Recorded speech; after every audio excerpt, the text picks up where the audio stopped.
My name is Valeria. I'm 32 years old and I live in Boulder, Colorado. A month ago, my grandfather, Norman, passed away at the age of 83. He was the only one in my family who had worked tirelessly his entire life to build something truly meaningful, a chain of hardware stores stretching across the western United States, all beginning with a weathered wooden garage near the highway. To me, he wasn't just a relative. He was my first teacher, the only one in the entire Foster family who ever saw me as a person, not as a shadow of my mother. 3 days after the funeral, I got a call from his attorney, M.E. Helen Carter, who had handled all the family's financial paperwork. "Valeria, you'll need to be here Tuesday morning," she said, her voice low but firm. "For what?" I asked. "The reading of the will, and there are a few things you should be prepared for." I didn't know what Miss Carter meant at the time, but the moment I stepped into that oak-paneled room, thick with the scent of worn leather and long-brewed coffee, I had a gut feeling this wasn't going to be ordinary. My mother, Lorraine, sat stiff and upright in a black Chanel dress, her fingers wrapped in gold rings thick as claws. My two cousins, Marcus and Stephanie, were seated tightly beside her, shoulders tense. My stepfather, Gil, stood in the corner with arms folded, wearing an unreadable expression. I was the last name read in the will, and the remainder of my estate, including the Foster's supply chain, personal investment portfolios, real estate holdings in Boulder, and brokerage accounts in New York, shall be transferred in full to my granddaughter, Valeria Elaine Foster. Not a sound in the room, just the sharp clatter of my mother's pen hitting the floor. "I'm sorry, what?" Lorraine snapped, her voice like steel on ice. Attorney Carter repeated each word. "Mr. Norman's estate, valued at approximately $2,400,000, is left entirely to Valeria." Stephanie's mouth dropped open. Marcus flushed red. My mother stared at me. Silent, hollow, like the bottom of an emptied wine glass. She stood up, dragging the chair back with a harsh scrape. "This is impossible. I'm his only daughter. I cared for him for years. I deserve everything he left behind." "And Mr. Norman updated his will 6 months ago, while fully lucid," Carter responded, her tone steady, as if she had rehearsed for this. "No," my mother growled. "Valeria manipulated him while he was sick. She was with him every week. It was clearly planned." I didn't respond. I didn't have to. Every gaze in the room was piercing through me like needles. "Read it again," my mother demanded, turning to Carter as if her whole future hinged on a typo. "There's no error," Carter said firmly. "Then I'll sue. I'll overturn the entire thing," my mother hissed. "You have that right," the attorney replied. "But I'll remind you, Mr. Norman left behind a full mental health evaluation from his personal physician." I was still silent when I walked out to the parking lot, but my mother followed me. "You didn't think this was going to be easy, did you?" She blocked my car door. "If you had one shred of decency, you'd transfer everything back to me. We're family." And unlocked the door. "If he wanted you to have it, he would have put that in the will." She scoffed. "I don't need him to write it down. I'll take it all back, court or no court."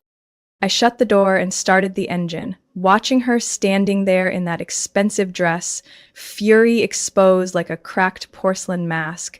I understood something clearly. From this moment forward, I wasn't just the inheritor of his legacy. I was the one who would have to defend it. From my own family. I'm not someone who loses her temper easily, but just one day after the will reading, I had already received over 40 messages. Most were from my mother, Lorraine. The rest came from Stephanie, Marcus, and a few people I barely even considered family. "Valeria, I know you're still in shock. Call me. You don't understand. Grandpa wasn't in his right mind when he wrote that. You owe the family an explanation." Then the phone started ringing at exactly 3 a.m. this time, from my stepfather, Gil. "We need to talk," he said, skipping any greeting. "Your mother hasn't slept since yesterday. You know that will isn't fair." I hung up. The next morning, as I stepped out of the elevator at my office, a financial consulting firm based in Denver, I saw my internal inbox flooded with emails from old acquaintances. One of them, a woman who had once taught me piano in 8th grade, messaged me. Valeria, if Norman were alive, he'd be ashamed of you. Less than 36 hours after the funeral, my mother had turned every connection she had into a weapon of emotional manipulation. She didn't need to scream, she just planted doubt at the right moment. She began calling my office twice a day, telling reception it was a family emergency. By the third time, my HR manager, Darlene, pulled me into a private meeting. Valeria, I don't mean to pry, but this is starting to affect your performance. Is there something I should be aware of? I didn't cry, but my throat was so dry, every word scraped out like sandpaper.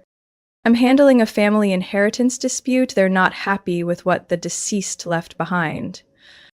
Darlene stared at me for a few seconds, then nodded. Then let me offer some advice. Get an attorney and give reception a list of numbers not to patch through. That night, I called my ex, Ethan. We had broken up nearly a year ago, but he was still the only person I trusted when it came to legal matters. Ethan wasn't just a civil lawyer. He'd met my grandfather several times during family holidays. Sounds intense, Ethan said after I finished recounting everything. I feel like I'm the target of a professional smear campaign, I answered. He paused. I can't represent you directly because of our history, but I can recommend someone trustworthy. The next morning, I met Karen Bell, a seasoned estate litigation attorney based in Boulder. She looked to be in her early 40s, sharply dressed, hair neatly tied, voice low, but commanding.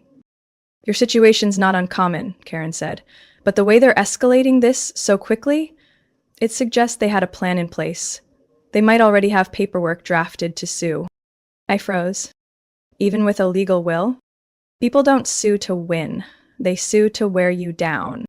That line echoed in my head for days afterward. The following week, I started receiving strange packages at the office. A funeral bouquet, a blank card that read, "Don't bring shame to Norman."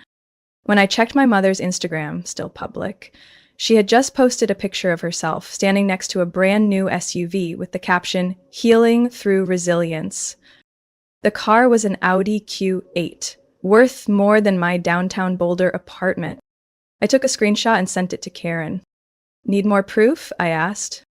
Karen replied immediately. The more, the better. And start recording every call. Colorado allows one-party consent. The more your mother says, the more you can use.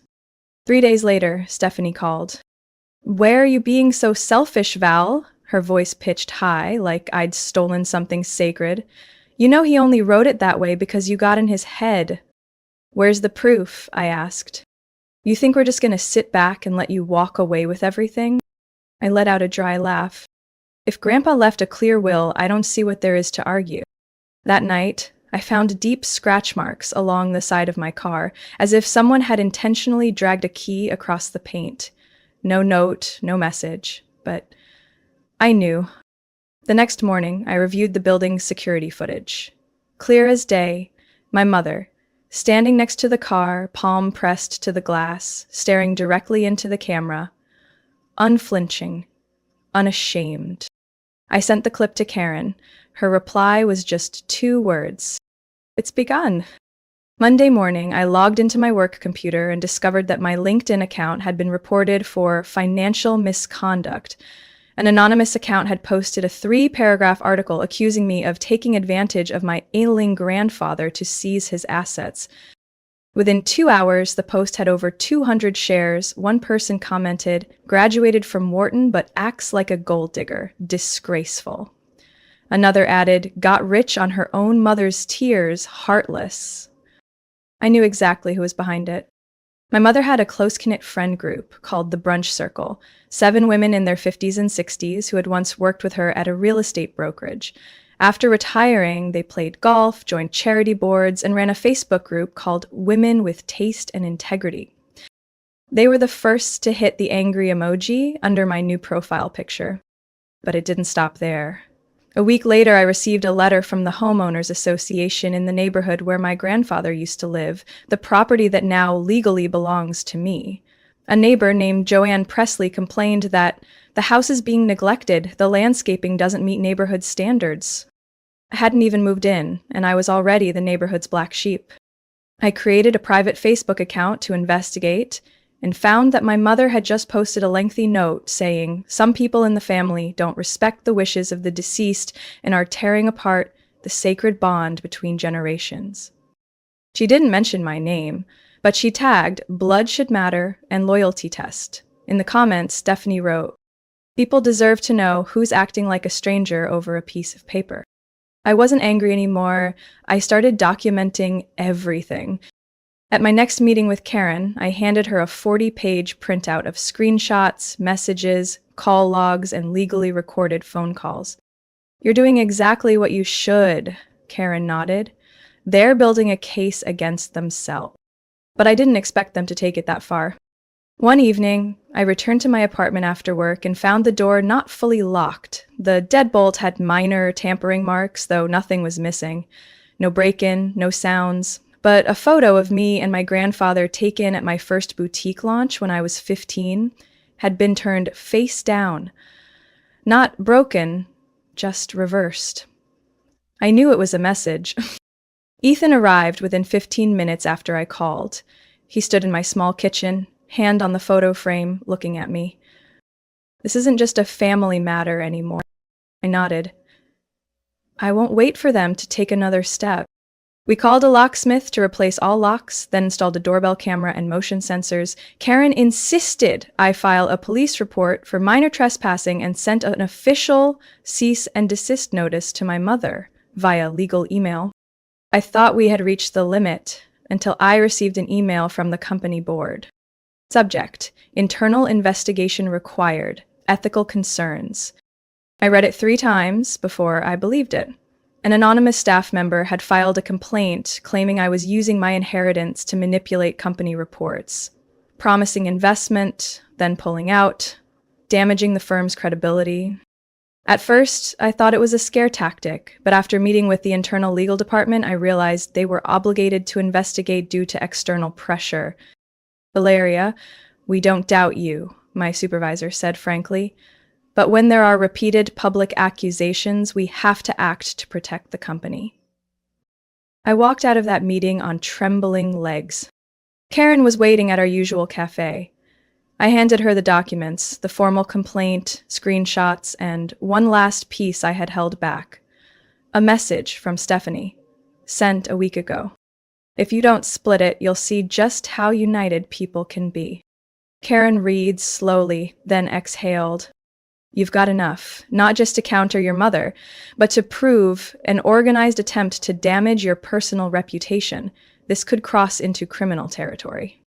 I didn't respond. I only remembered one thing, something Grandpa Norman once told me when I was 16. After a teacher falsely accused me of cheating and I had no way to defend myself. Truth doesn't need to rush, but when it arrives, it never has to apologize. Karen wasn't the kind of attorney who offered comforting words. She acted. After that tense meeting at work, I received a short email from her close to midnight. "We need to talk to George Harmon, immediately." George was my grandfather's best friend. They had served together in the Marine Corps and later opened their first supply store in Fort Collins back in 1979. At Grandpa's funeral, George gave a eulogy in a raspy voice, weathered by 4 decades of smoking. Norman was the only man I ever trusted with money. The next morning, I drove to George's home, a log cabin tucked beneath the hills in Golden, Colorado. The scent of pine wood, strong coffee, and engine oil filled the air as he opened the door. "You came just in time," he said. "I was about to call you." He didn't waste words. After pouring coffee and checking whether the front camera was on, he opened the desk drawer in his study and pulled out a brown envelope sealed with red tape. Written on it, in that unmistakable slanted handwriting, "For Valeria. Open only if in doubt." My hands trembled slightly as I tore the seal. Inside was a handwritten letter, on Foster's Supply stationery, dated March 25th of last year, just weeks after he was diagnosed with end-stage heart failure. "Valeria, if you're reading this, then the thing I feared most has happened.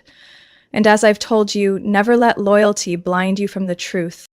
The letter spanned over 2 pages. It detailed every dollar Grandpa had given my mother over the past 15 years, from college tuition that vanished at the blackjack table, to the $25,000 she said was for emergency therapy but actually went into buying shares of a nail salon she abandoned after 3 months. At the end of the letter, a bold line stood out. I did not leave assets to my daughter because she rejected everything I ever valued. You're the only one who never asked me for anything, and that's exactly why you deserve it all. I folded the letter slowly, eyes stinging. George said quietly, "That's not all. Norman kept a log of every transaction. It's in the storage shed at the back." But what?" I asked. "Last week, someone broke in. I noticed the lock was pried, 2 storage boxes were moved. They didn't steal anything, but I'm sure they were looking for something." We walked to the shed in silence. For the first time, I saw George shaken. His grip tightened around a walking stick, like he was ready to swing if someone popped up again. The leather-bound notebook was still there, dusty but intact.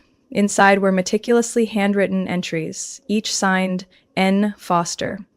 Every transaction had a note, till in purpose unclear.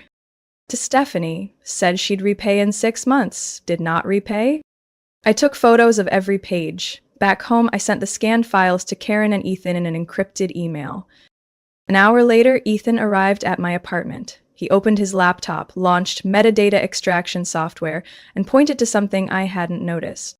Every entry in this notebook matches wire transfers from Norman's bank records. Karen pulled them from subpoenaed financial reports. "You mean..." Tim didn't just write things down. He tracked every payment digitally, including recipient account numbers. And most of those were registered under your mom's name or Stephanie's student accounts. Karen called just then. "Valeria, we now have verified evidence of prolonged financial misconduct, plus a signed letter confirming the testator's intent.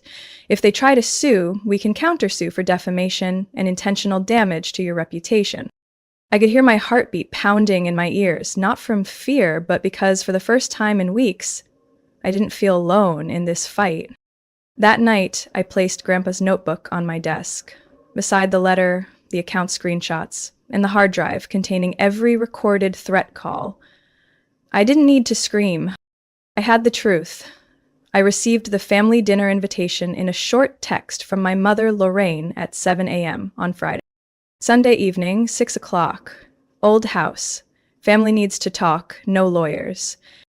No greeting, no question, just a cold command, like I was a staff member late on a report. I sent a screenshot of the message to Karen. She replied simply, "Trap. But go, and go prepared." Ethan offered to come with me. I declined. That's what they want. I have to walk in alone, but I'm not defenseless. He nodded. "Then I'll be waiting in the car, 1 block away." Before leaving the apartment, I printed copies of Grandpa's handwritten letter, the financial logbook, and the bank transaction reports. I placed them in a black folder secured with an elastic band. I had no plans to show them unless I had to. I arrived at the old house right at 6 o'clock, as requested. The lights were blazing, door already open. The air felt... My mother sat in the center of the living room, dressed in deep violet, pearls around her neck, lips crimson. On her right was Stephanie, avoiding my gaze. On her left, Marcus, stiff-faced.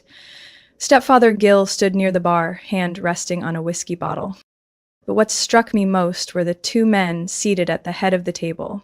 Gray suits, leather briefcases, the kind of men who never show up for a family dinner. "Valeria," my mother began, her fake smile on full display.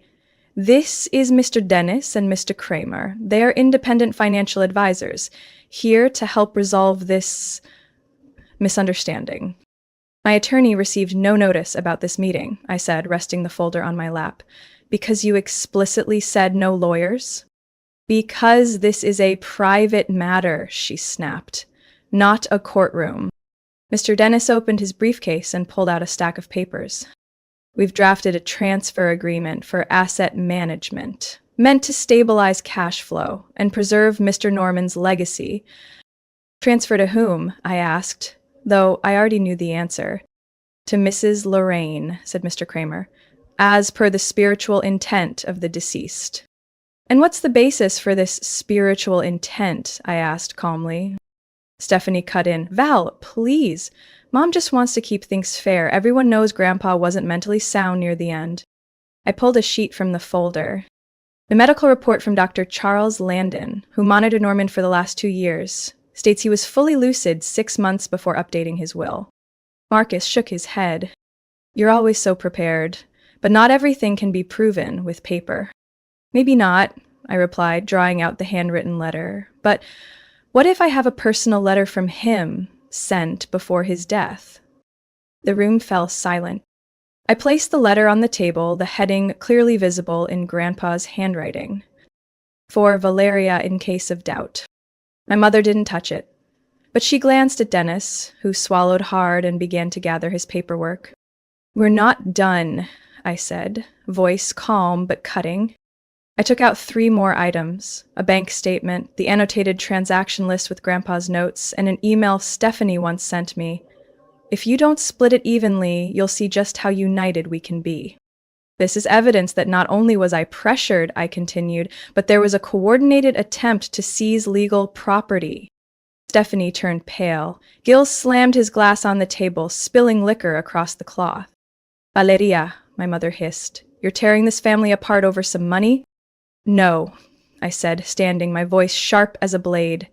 I'm protecting the one thing left from Grandpa, his trust. You sold that a long time ago.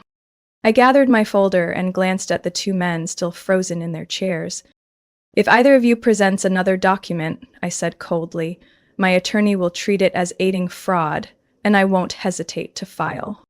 I turned toward the door. Just before leaving, I heard my mother shout behind me. You don't get to do this to your own blood. I didn't turn back. I only said, loud enough for them all to hear, blood doesn't justify doing wrong. Not ever. I hadn't even made it past the iron gate of the old house when I heard the front door swing open again. Valeria, wait. It was Zach, my half-brother. 18, wiry, dark eyes gleaming beneath his messy hair. He stood at the top of the porch steps, not looking at anyone inside, only at me. I froze.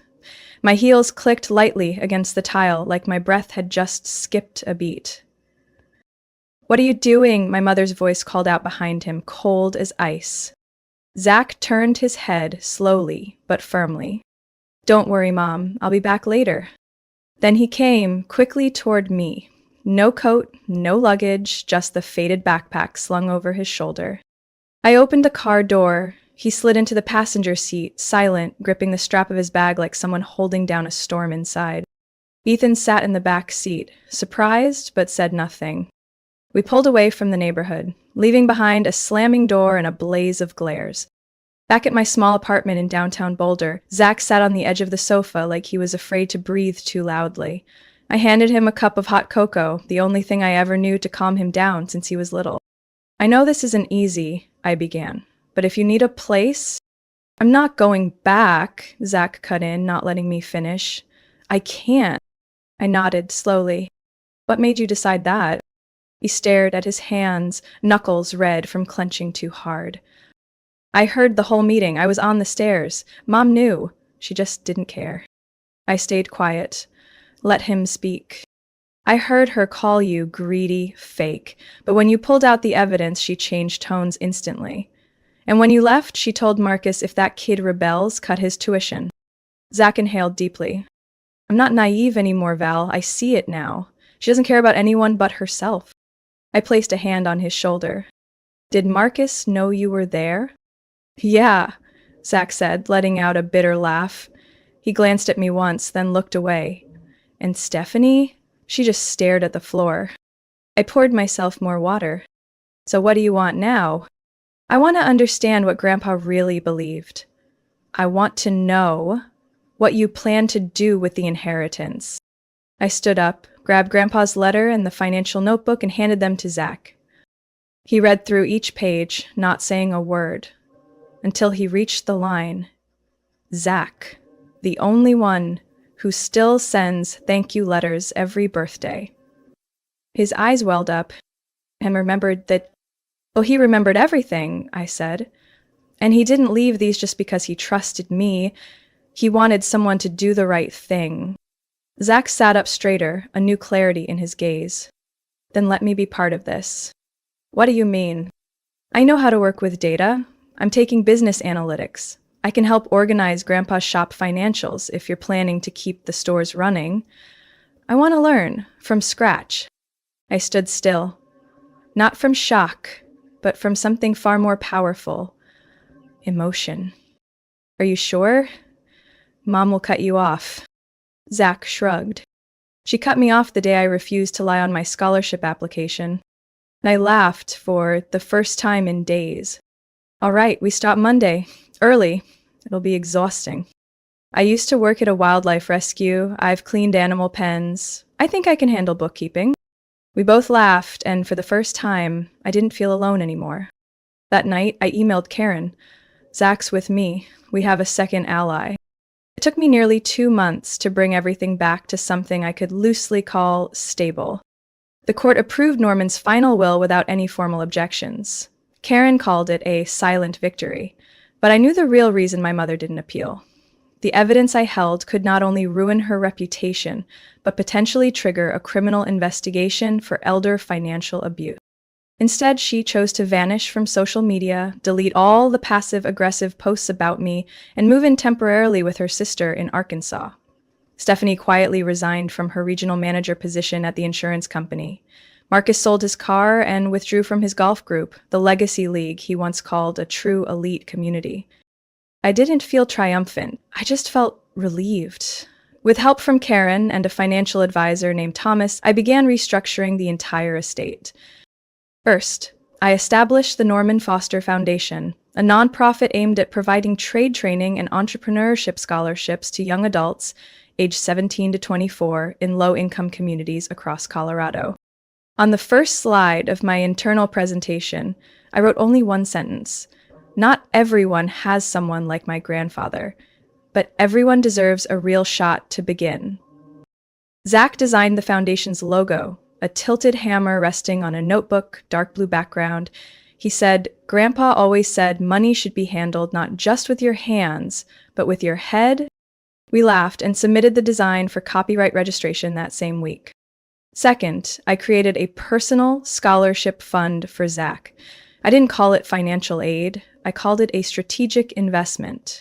The condition, I told him as I handed over the scholarship agreement, is maintaining a GPA above 3.5 and submitting a progress report every semester, no exceptions. Zach signed immediately, no hesitation. "I'll do the reports in Excel if you want." I nodded. "Good, because I just bought you enterprise budget tracking software." He smiled in a way that made him look like he'd never been hurt by his own family. Maybe because for the first time, someone believed in him. Third and harder, setting up a conditional support fund for my mother. Karen asked one last time, "Are you sure? No one's forcing you to do this." I nodded. "I'm not doing this for her. I'm doing it for me, so I don't become the bitter person she once claimed I would be." We created a small fund of $120,000, distributed evenly over 10 years, with conditions. She must undergo therapy, refrain from participating in or influencing any financial disputes regarding the will, and maintain a transparent bank account monitored by a neutral financial advisor. Any breach of conditions would result in immediate and permanent suspension of the payments. Karen looked at me after the paperwork was signed. "You've got better boundaries than 80% of my clients. Your grandfather would be proud." I said nothing. I only thought of how he used to teach me to fold bills along clean lines. "Neat numbers help keep the mind steady," he'd say. That March, I held a launch event for the Norman Foster Foundation at the Boulder Community Hall. Nearly 200 people showed up, local officials, former employees of Foster Supply, and some of Grandpa's old trainees. Now, store owners, engineers, or independent contractors. At the podium, I didn't give a long speech. I just told a story. When I was 14, Grandpa once asked me, "Do you know why a hammer has a metal head and a wooden handle?" I guessed, "To make it easier to drive nails?" He shook his head. "Because strength and flexibility must work together. Metal holds force, wood holds rhythm. A leader needs both." The hall went still. I ended with, "My grandfather left me more than assets. He left me a tool, and today I'm simply passing that tool on to someone who needs it." After the event, a boy in a worn hoodie stood in the corner of the room. He stepped up to me, shy. "Are you the one who started that foundation?" I nodded. He quietly handed me a handwritten application. "I want to learn electrical work. I'm not great at math, but I know how to fix a blown circuit." I took the form, looked him in the eye. "Well, then you just knocked on the first door of your life." Somewhere, I knew Grandpa was smiling. Maybe from inside the photo frame on my desk, where the morning sun hits his handwriting just right. "Don't leave behind wealth. Leave behind the way." One late afternoon in May, I was in a Zoom meeting with the internship program team at the Norman Foster Foundation when my phone screen suddenly lit up. A message from Stephanie. "Valeria, if this is too late at night, feel free to ignore it, but I'd like to meet." I froze for a few seconds. It had been over 6 months since I walked out of the old house with Zach, leaving behind a family shattered like a mirror, in pieces. I used to believe that if something couldn't be made whole again, there was no point picking it up. But now, I didn't think so simply anymore. I replied briefly, "Tomorrow, Cedar and Clay Cafe, 4 p.m. Stephanie arrived early. She sat by the window, hands cupped around a chamomile tea, wearing a neat beige sweater, no heavy makeup this time. I walked in, took off my sunglasses, and sat across from her without a word. She spoke first. "I know I have no right to ask for anything, but there are things I just can't keep hidden anymore." I stayed silent. That was the only answer she needed right then. "Right after that day," Stephanie said, her voice rough, "I got fired. Not because of you, because of me. I'd used the company card for personal purchases too many times. I kept telling myself I'd pay it back when I had the money, but that when never came." I nodded slightly. I wasn't surprised. I was just waiting for her to go deeper. "Mom said if you refused to split the estate, we needed to find a way to ruin your reputation. Marcus had a connection in your company's compliance office, and they planned to file an anonymous complaint." I agreed at the time. My throat tightened.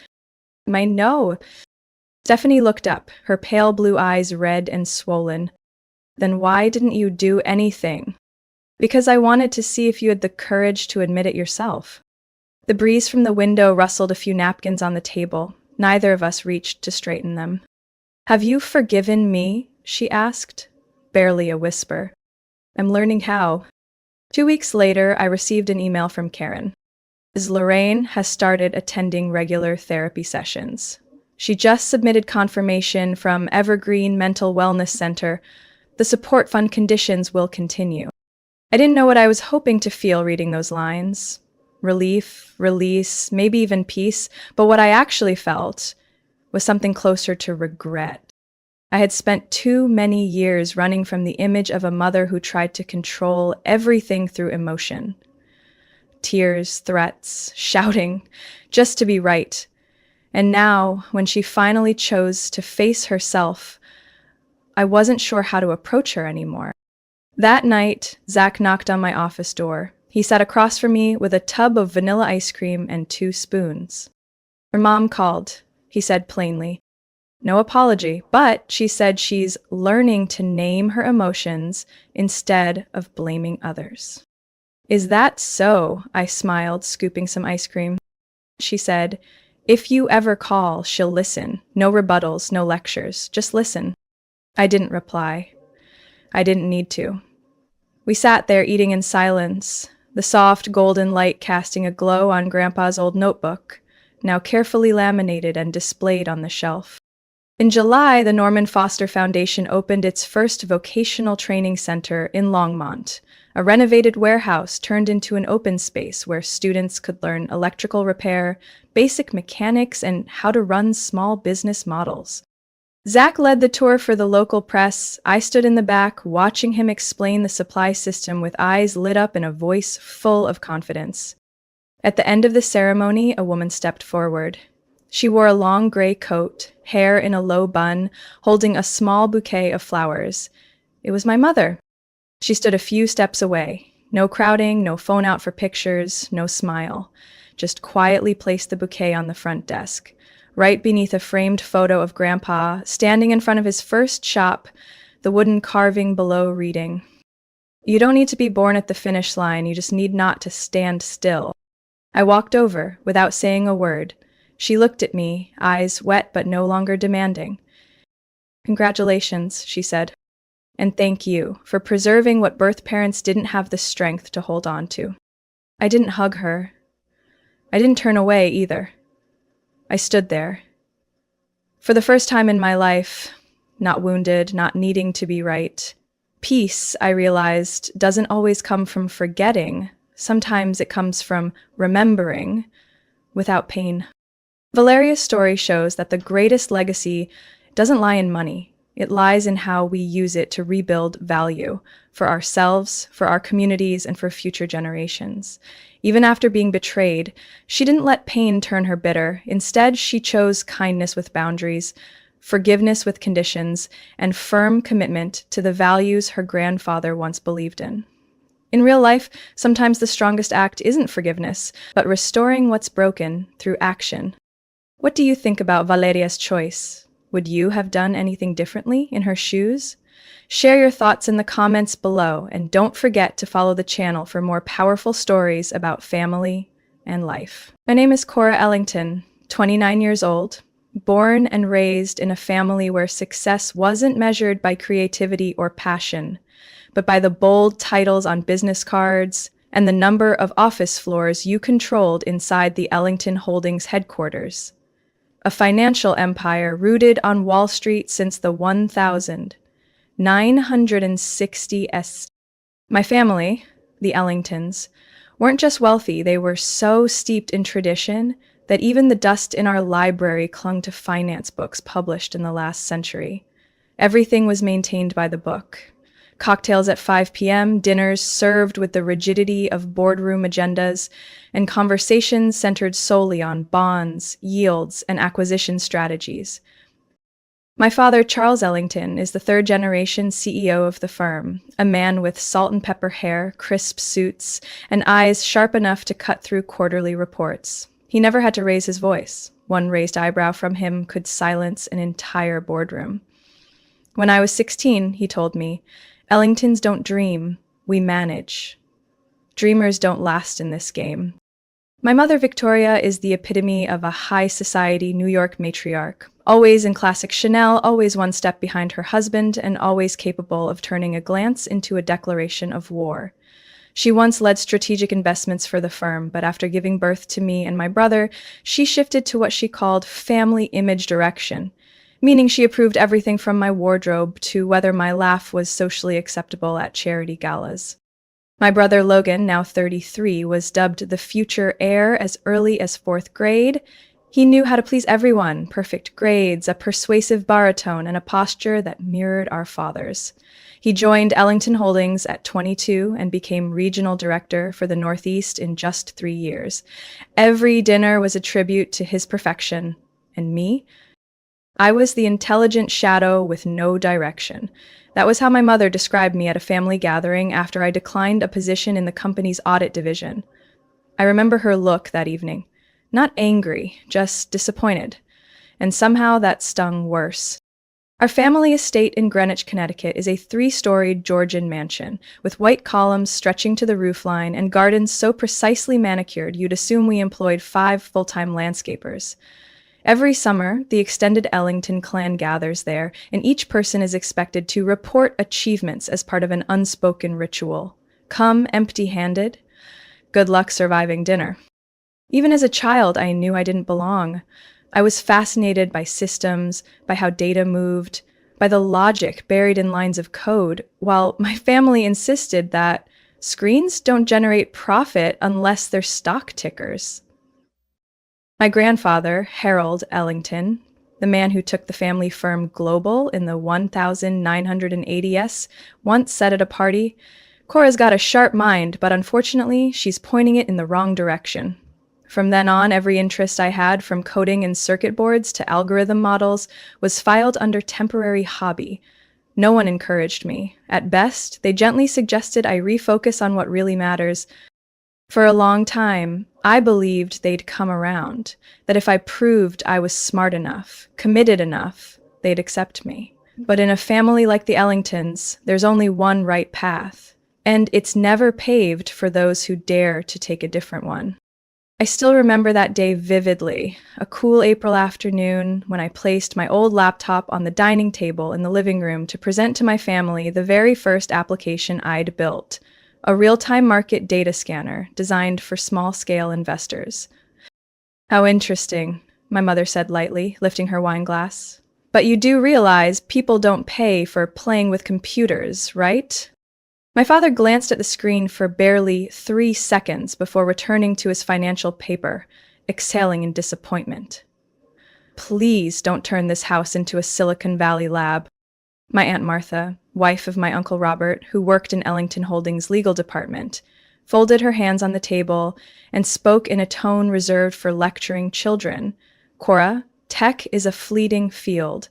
What's relevant today is obsolete tomorrow. You should choose something more stable, like finance, like adulthood."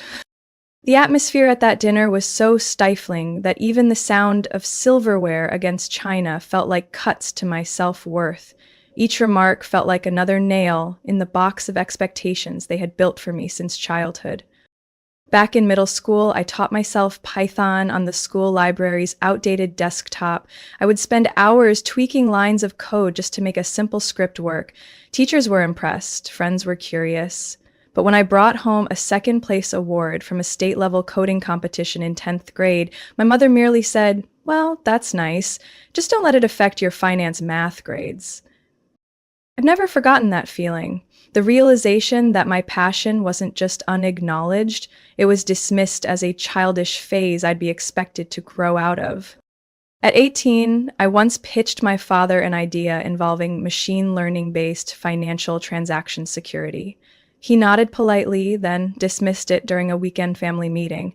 "Tech isn't a threat," he said. "It's a tool, but a tool can never replace an Ellington's intuition." That was the moment I realized no matter how creative or determined I was, in their eyes, I would always be an offbeat Ellington. They didn't want a daughter who excelled in tech. They wanted a daughter who could sit next to my brother at the board table, wear a light gray suit, nod at the right times, and say all the right things. By 21, I had contributed code to a plugin for a small startup's digital wallet encryption system. That startup was later acquired by a major company at a valuation of nearly $50 million. When I brought up the experience at dinner one evening, my grandmother Agnes interrupted me mid-sentence with a frown. "Cora, let's not bring up small-time projects in front of real investors." I scanned the table. No one met my gaze. Not because they were shocked, but because they didn't care. To them, I was speaking a different language. And then came the sharper jabs. "Take a look at yourself," Logan, my brother, once said during a Christmas gathering after I turned down his offer to work as a market analysis assistant. "If you're as good as you think you are, how come no one's invested in you? Don't let passion turn into delusion." I clenched my hands under the table, not out of anger, but because I had grown used to not being believed, even by blood. What I never told them was this: I didn't code to get attention. I didn't spend hours in front of a screen to prove anything. I did it because when I coded, the world followed logic. It was clear, unbiased, unfiltered. No one told you what you should do, you just had to make the system work. And in a world where everything around me was dictated by judgment and tradition, that was the only thing I could truly control. I started hiding my passion, not because I gave up, but because I knew if I wanted to build something real, I had to do it outside their line of sight. I had to build something so strong that by the time they noticed, it would be far too late to dismiss. I left Greenwich at 21 with a suitcase, an old MacBook, and a partial scholarship from Stanford. My family reluctantly agreed after nearly 3 months of arguing on one condition. I had to choose economics or business administration. But when I submitted my final enrollment form, I quietly switched to computer science. My mother didn't find out until months later, after the school year had started. She called me from New York over video, her voice sharp as a razor. "Cora, don't let that rebellious streak ruin your future." I just smiled. For the first time in my life, I felt free. No formal dinners, no judgmental stares, no pressure to become a standard Ellington. Stanford opened up a world I had never been allowed to enter. Everything moved fast, chaotic, and full of energy. Everyone around me had bold ideas and was willing to stay up all night to bring them to life. No one asked, "What does your family do?" They only cared, "What are you building?" I often stayed in the library's third floor until 2 a.m., headphones in, screen filled with thousands of lines of code. But the real turning point came from one person, Professor Lillian Park. Professor Park, a Korean American in her 50s, was known as the stainless steel of the CS department. Students feared her not because she was harsh, but because she was too sharp. One cliché in class, and she'd glance over her thin glasses. You'd silence yourself instantly. I met her in advanced algorithm design. I only enrolled to challenge myself. I didn't know she'd be the first person to truly see me as a creator, not just a misfit Ellington. During a discussion on deep learning anomaly models, I proposed an alternative solution. I still remember her pausing mid-lecture, staring at me. Not annoyed, not skeptical, but genuinely intrigued. "Have you ever thought about commercializing this algorithm?" she asked. I laughed. "It's just an experiment." "You should take it seriously," she said. "You don't see the world like other people do." From that day on, she called me into her office after class, not to scold, but to exchange ideas. She introduced me to her colleagues in a financial security research project and took me to meetups with young founders, angel investors, and indie developers building products from their kitchen tables. "Cora," she told me one evening over strong black coffee in a small Menlo Park cafe, "your strength isn't just logic. It's the fact that you see from both sides, old school finance and modern tech. That's a rare advantage." She was the one who introduced me to the founding team of a fledgling fintech startup called Nimbus. I joined as an unpaid intern, but within 3 weeks, I was assigned to develop the core transaction security module. For the first time in my life, my ideas weren't dismissed. They were implemented. I began to realize the world out there didn't care if I was an Ellington. It only cared if I was good and bold enough to build. I never told my parents about any of this. They still believed I was studying something related to investment. But every time I looked at the early demo of the algorithm I had written, I knew I was on the right path.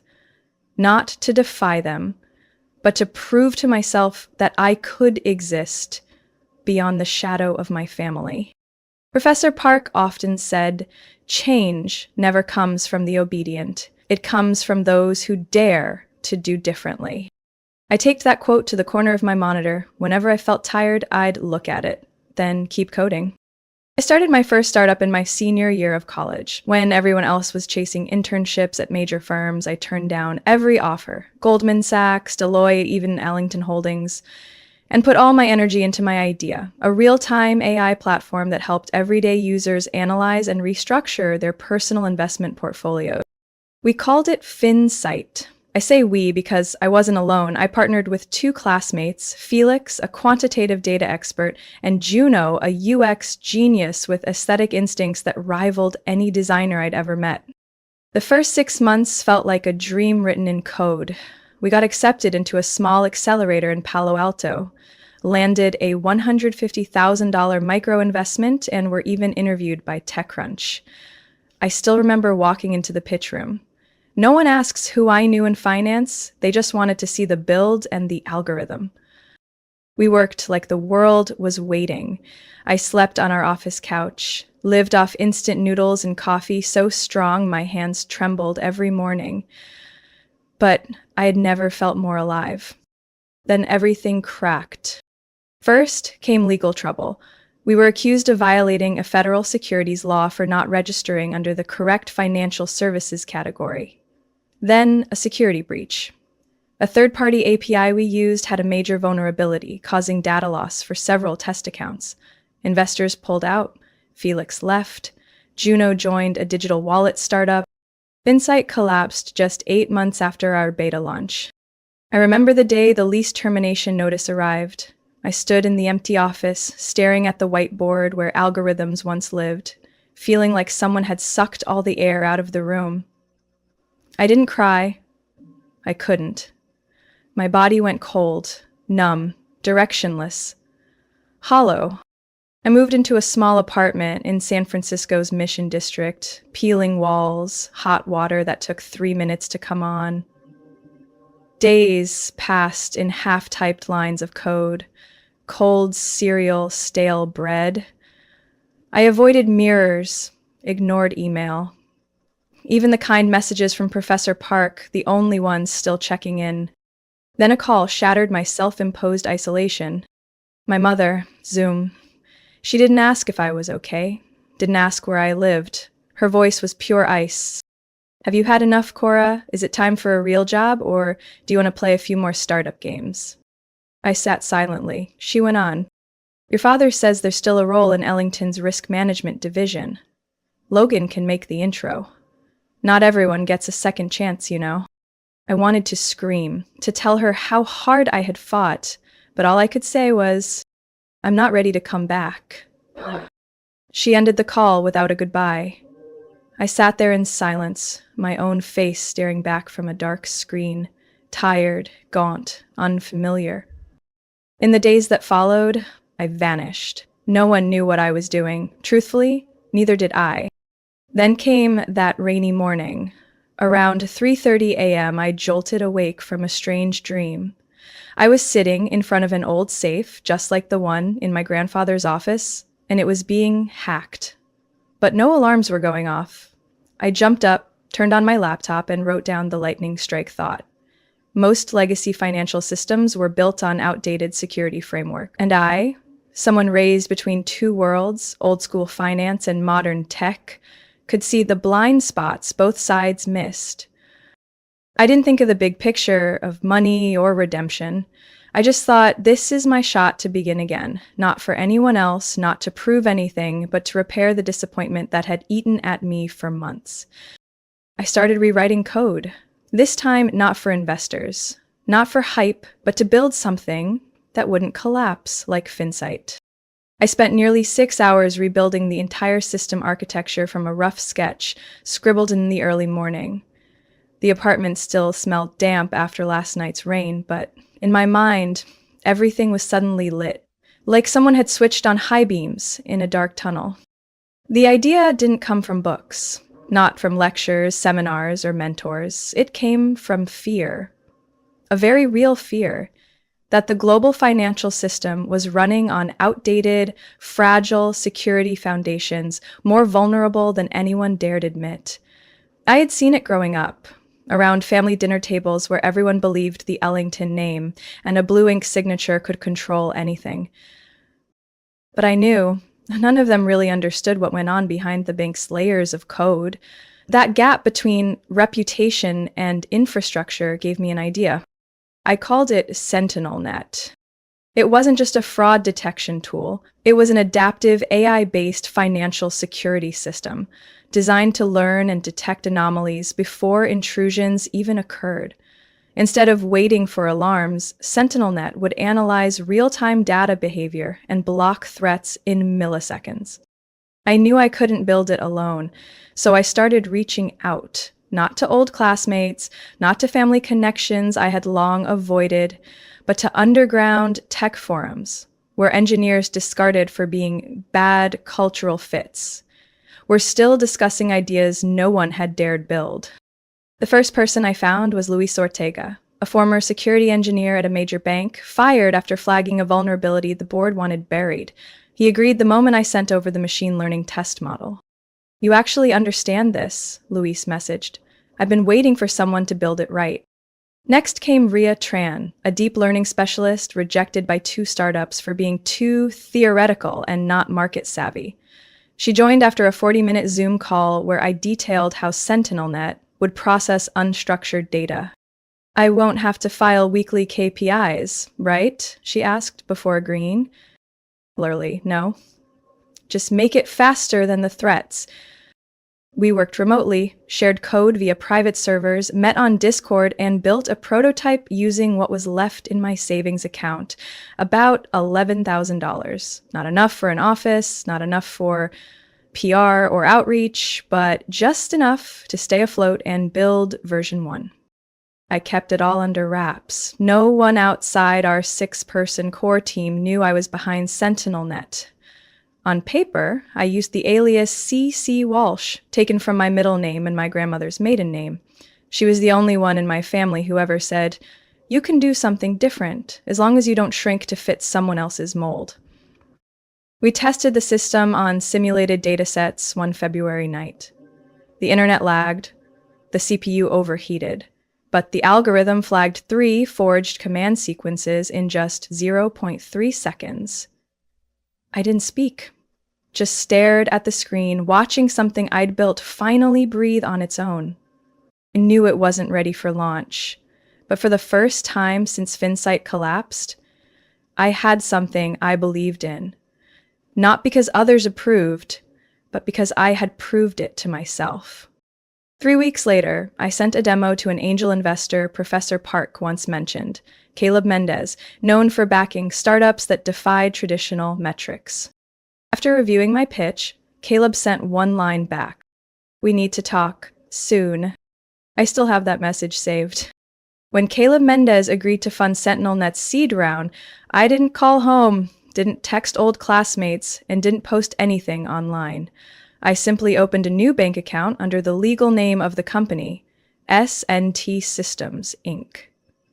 On all official documents, the signature read C.C. Walsh. Didn't choose that name to completely hide. I chose it because I wanted my work to be judged by results, not by the Ellington name. The first round brought in $800,000, less than some of Caleb's flashier deals, but enough to hire an initial team, set up dedicated servers, and move out of that moldy old apartment. We rented a loft floor in Potrero Hill, where you could hear drills during the day and passing trains at night. We turned it into our first operations hub. 2 rows of old wooden desks, a whiteboard plastered with algorithms, and a fridge that was always low on cold brew. In meetings with new investors, I never showed up under my real name. People knew me through emails, slide decks, and a working prototype so smooth it raised eyebrows. Anytime someone asked, "Who is C.C. Walsh?" Caleb would just shrug, "The person behind the best software I've ever seen." That's all you need to know. 11 months in, we landed our first pilot deal with a regional bank in Chicago. Within 3 weeks of integration, SentinelNet flagged 2 fraudulent transactions that slipped past their existing system. The board immediately requested expansion to all domestic branches. From there, everything accelerated.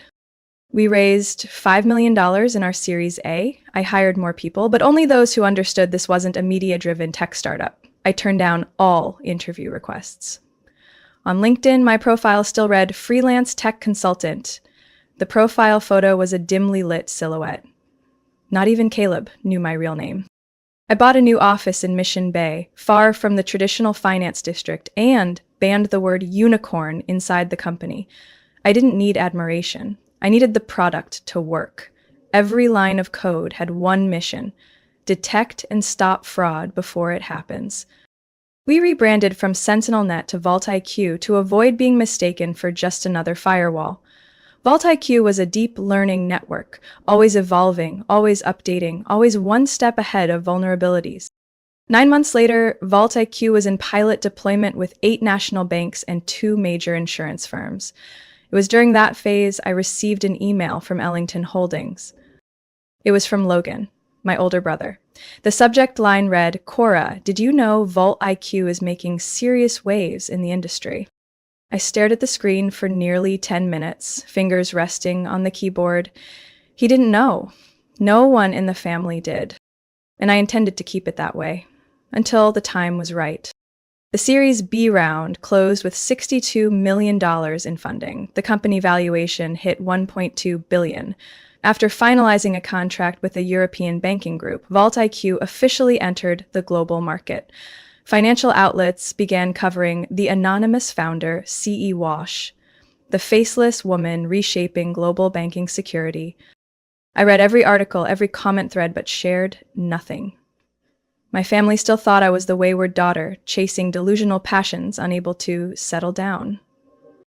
They had no idea I had sat across the board of First Dominion Bank, the very bank where Ellington Holdings managed investment funds. The more I kept quiet, the more control I had. No pressure from them, no interference, no invitations to come work a proper job, and no one attributing my success to Ellington legacy. 3 years after launch, Vault IQ was valued at $4.3 billion post-Series C. That same day, a major magazine sent a cover interview request. They wanted to reveal my real identity, saying, "It's time the world knows who you are." I didn't answer right away. I shut my laptop, stepped out onto the 14th floor balcony, and looked down at the city lights. In my mind, I saw that long dining table in the Ellington estate, where I once sat under skeptical eyes and cold, mocking words. If they knew the one they called a failure was quietly transforming finance from the outside, would they finally understand? I smiled. I knew the truth would come out someday, but not today. On the first Saturday evening of June, the Ellington estate on the outskirts of Greenwich lit up once again. Just like every year, the entire family gathered there for the traditional summer dinner, a lavish ritual over half a century old, where success was served alongside rare roast beef and wine from the private cellar. I arrived right on time, stepping out of a silver electric car rented through an app, wearing a plain navy moon dress with no brand name, my hair neatly tied back, no jewelry. The garden was still perfectly trimmed, with solemn Italian statues beneath white trellises, and the scent of lavender mingled with the polished wood from the porch. Our butler greeted me as he always did, politely to the point of coldness. "Miss Cora," he nodded, showing no sign of surprise. "Everyone is in the living room. Please come in." The double doors opened, and there it was again. The familiar setting of dark leather sofas, the fireplace glowing gold, and ancestral portraits covering 2 entire walls. My mother, Victoria, stood near the tea table, cocktail in hand, and smirked the moment she saw me. "Oh, you made it? I thought you'd still be busy with some project in San Francisco." I simply nodded. My father, Charles, stood near the fireplace, glanced at me briefly, then returned to his conversation with Uncle Nathan, the investment director of Ellington Global. Logan, my brother, approached, slinging an arm around my shoulder like he hadn't just sent me a probing email about Vault IQ 3 weeks earlier. "You look all right," he said hesitantly. "Still doing that tech consulting thing?" "Yeah," I replied, then steered the topic elsewhere. After a few strained pleasantries, we were ushered into the dining room, a long, high-ceilinged space where every chair had a brass nameplate. I was seated between my mother and cousin Bennett, currently a financial advisor at Goldman Sachs.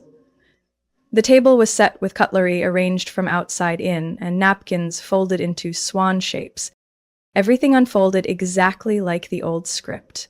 Someone announced a promotion. Someone else bragged about being invited to lecture at Wharton. My mother proudly shared that Logan had just joined the Asia Regional Strategy Board. My father nodded with satisfaction. Just as the main course was served, a light knock sounded. Harris appeared at the doorway, holding a plastic-wrapped magazine. "Mr. Charles," he said evenly, "the advance copy of this month's Fortune just arrived. They requested it be delivered directly to you." My father accepted it absent-mindedly, wine glass still in hand. He flipped the magazine over casually, then suddenly froze. Silence spread across the room like a spill of oil. My mother leaned over to look. Her wine glass slipped from her hand, soaking the white tablecloth. Logan craned his neck, trying to read the bold headline. Cora Ellington, the hidden billionaire behind a global fintech revolution. There I was, standing against the foggy San Francisco skyline in a black turtleneck, facing the camera. No logo, no slogan, just a subheading. Nothing. Founder of Vault IQ steps into the light after 3 years leading from the shadows. The entire table fell dead silent. Charles blinked rapidly, as if trying to process what he'd just seen. Logan snatched the magazine and flipped through the pages frantically. Vault IQ? You're C.E. Walsh? He blurted. The entire system First Dominion Bank is using is yours. I nodded. My mother placed a hand on her chest, her lips trembling. Cora, why didn't you say anything? I swirled my water glass calmly. Because if I had, you all would have said I was crazy or told me to get a real job in Ellington's risk management. But no one laughed, no one spoke. Uncle Nathan was the first to break the silence, mumbling, "Latest valuation over $4 billion?" I smiled, composed, not including our European partnerships.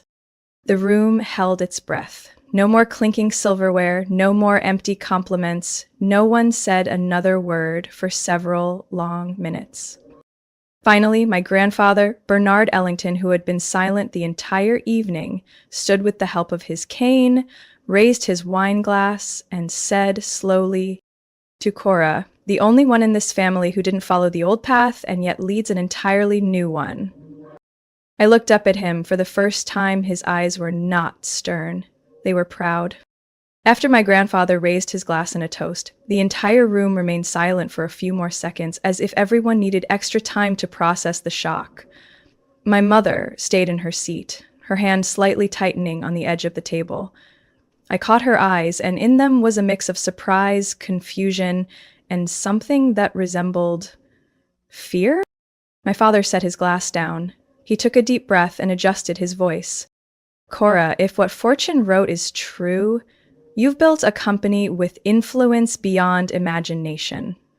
And if you're willing, Ellington Holdings could..." I cut him off with a slight shake of my head. Vault IQ doesn't belong to Ellington Holdings. It's not part of any merger plan, and it's certainly not an innovation branch of the corporation. Logan leaned toward me, voice tense.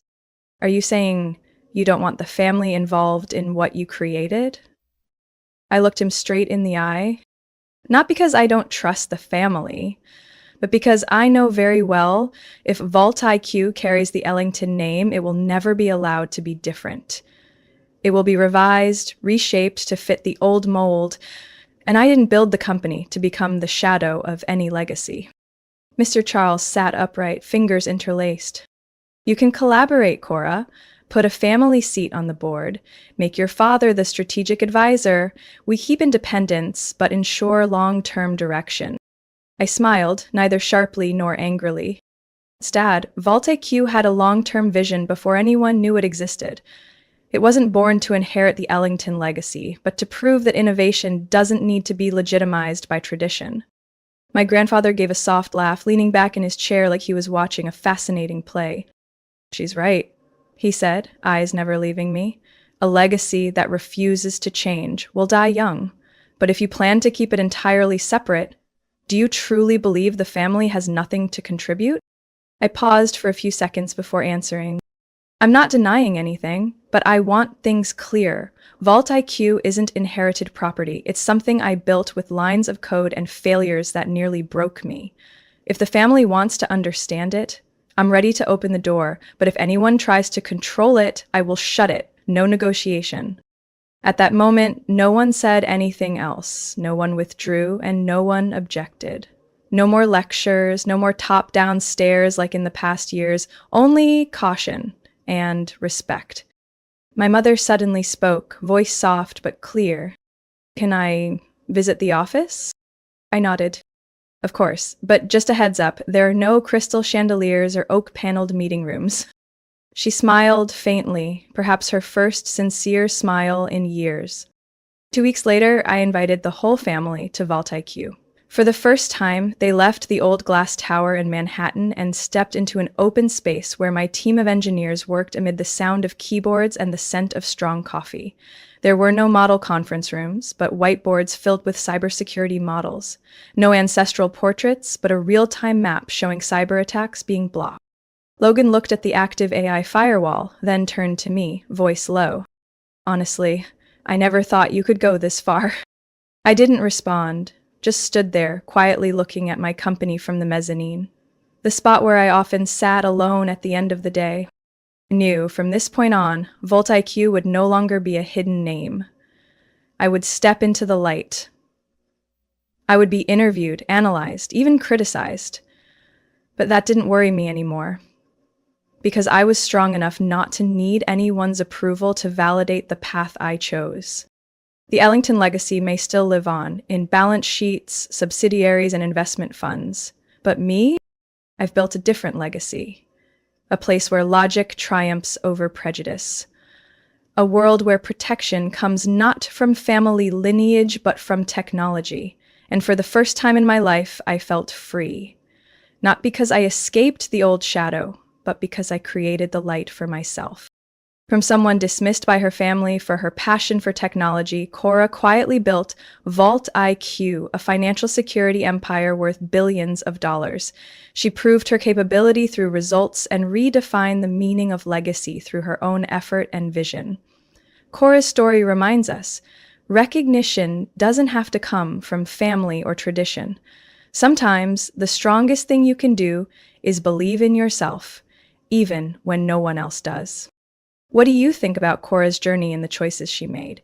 Would you have done things differently in her situation? Share your thoughts below, and don't forget to follow the channel to discover more surprising family life stories. I'd paid for everything, so they could be there on the most important day of my life, and they chose a poetry reading. Not even from a relative, but from my brother-in-law. What the hell could be more important than your own daughter's wedding? When I called, my dad just gave a dry laugh. Maybe next time. Right then I knew. I was a utility, never a priority. I had hoped for family, but what I got was an expensive lesson, wrapped in a pure white wedding dress. I'm Avery, 29 years old, living in Seattle. I used to think that if I tried hard enough, loved deep enough, my family would eventually see me, value me, and show up when it mattered. My wedding had been planned nearly a year in advance. Not overly fancy, but full of care. I picked a rooftop garden in downtown Toronto. Close enough for my parents in Utah to reach, with a short direct flight. I considered every detail. Vegetarian food for my sister Lily, mom's favorite champagne, a separate chair for my dad because of his back pain. 3 months before the wedding, mom called saying they might not afford the trip. I didn't blame them. I understood retirement money wasn't always plentiful. So I stepped up. I booked round-trip economy class flights for all three, Dad, Mom, and Lily. I paid for a 3-night hotel stay at the Marriott, including breakfast. I even pre-ordered dresses for Mom and Lily at a boutique in Seattle, paying in full with my card, so they only had to show up and pick them up. I asked for nothing, just for them to come. Just for them to be present, sit in the front row and watch me walk down the aisle. 3 days before the wedding, I called to confirm their flight time. Lily texted saying they were reconsidering the plan. I called back. My mom picked up, her voice slightly awkward. Well? Lily's husband's brother has a poetry reading this weekend. He just won a city award. I froze. You mean, you're not coming to my wedding? She gave a soft laugh, like I was being dramatic. There's always a next time, sweetheart. That's how family works. You have to be flexible. That's when my dad chimed in from the background, his voice as dry as sunburnt pavement. Maybe next time. I didn't say anything. I hung up. And in that moment, I understood. I wasn't their daughter. At least not in the way parents should see their child. I was the financier, the coordinator, the walking wallet. They didn't cancel the tickets, didn't return the dresses, didn't send an apology. They simply didn't come. No official decline, no message, no email, no flowers, nothing but a deafening absence on the day I needed them most. And me? I stood in the dressing room, my wedding gown fitted tightly, phone in hand, hands trembling. Their flight was supposed to land at 10 o'clock in the morning. I had tracked it second by second on the app. Landed. I naively thought, they're on their way. By 3 o'clock in the afternoon, still no one had shown up. No calls, no delay notice. No one asked if I was okay. And the ceremony began without them. No father to walk me down the aisle. No mother in the front row with tears in her eyes. Just me, standing in the middle of a garden and lights, smiling, while my heart shattered into pieces. I thought I'd cry, but I didn't. I just felt cold. Then after the wedding, I decided to do something I had never dared to. Rewrite the story, and this time, I didn't use tears. I used truth. Are you ready to hear what happened next? I don't remember how many times I checked my phone that afternoon. Every time the screen lit up, my heart clenched a little. No missed calls, no texts, no apologies, just silence. A thick silence, like a blanket of fog wrapping around my heart and squeezing it tight.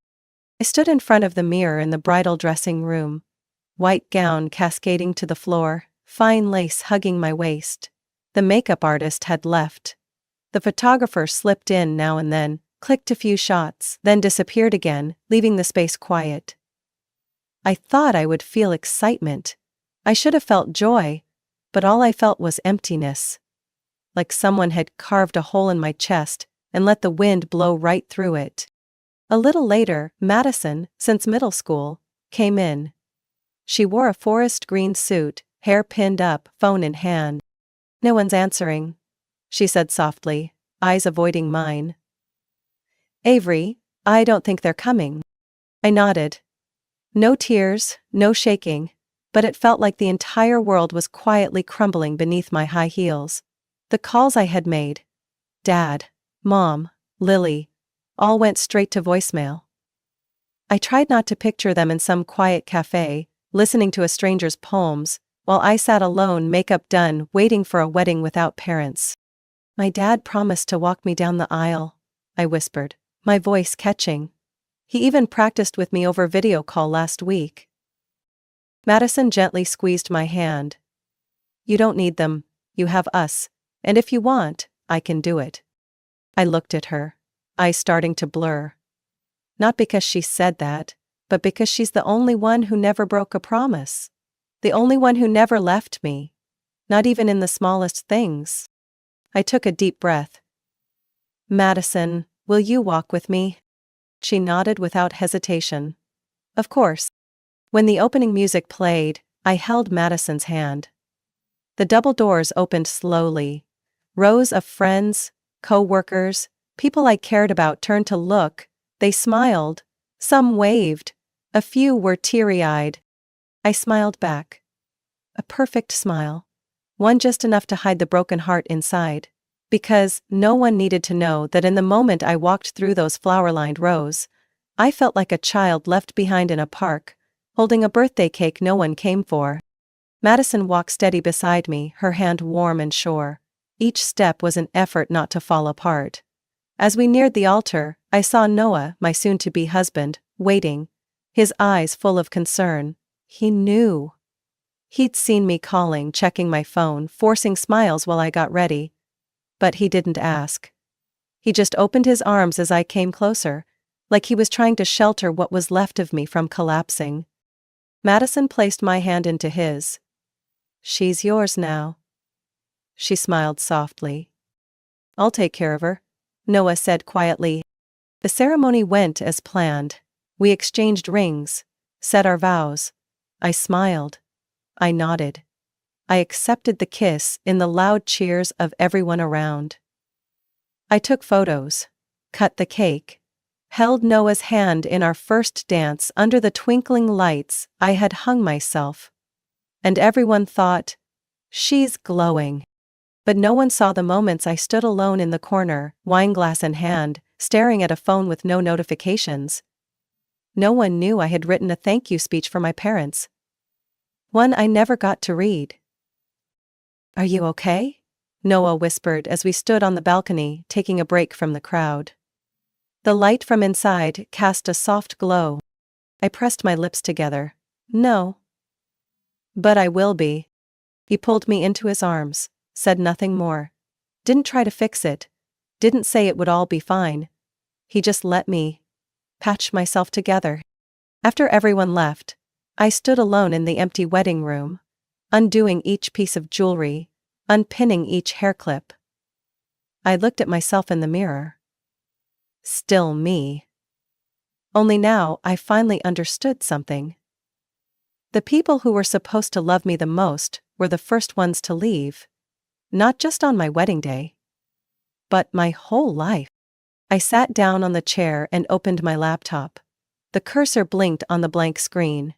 I began to write. Not a letter of reproach, not an apology, but the truth. And when I pressed send, I knew, from that moment, everything would change. Do you dare to break the silence? Because I did. And I haven't stopped. On my wedding night, I didn't cry. No anger, no outburst. Just a cold silence, as if all emotions had been locked away behind the wedding dress and smudged lipstick. When the hotel room door closed, I walked straight to the desk by the window, where my laptop lay silently as a reminder. Noah was taking off his jacket, his eyes following my every move. "Are you sure?" he asked, his voice hoarse from fatigue, but his gaze alert. I didn't turn around. "Sure. Once you send it, there's no turning back." I placed my hand on the keyboard, feeling each heartbeat beneath my skin.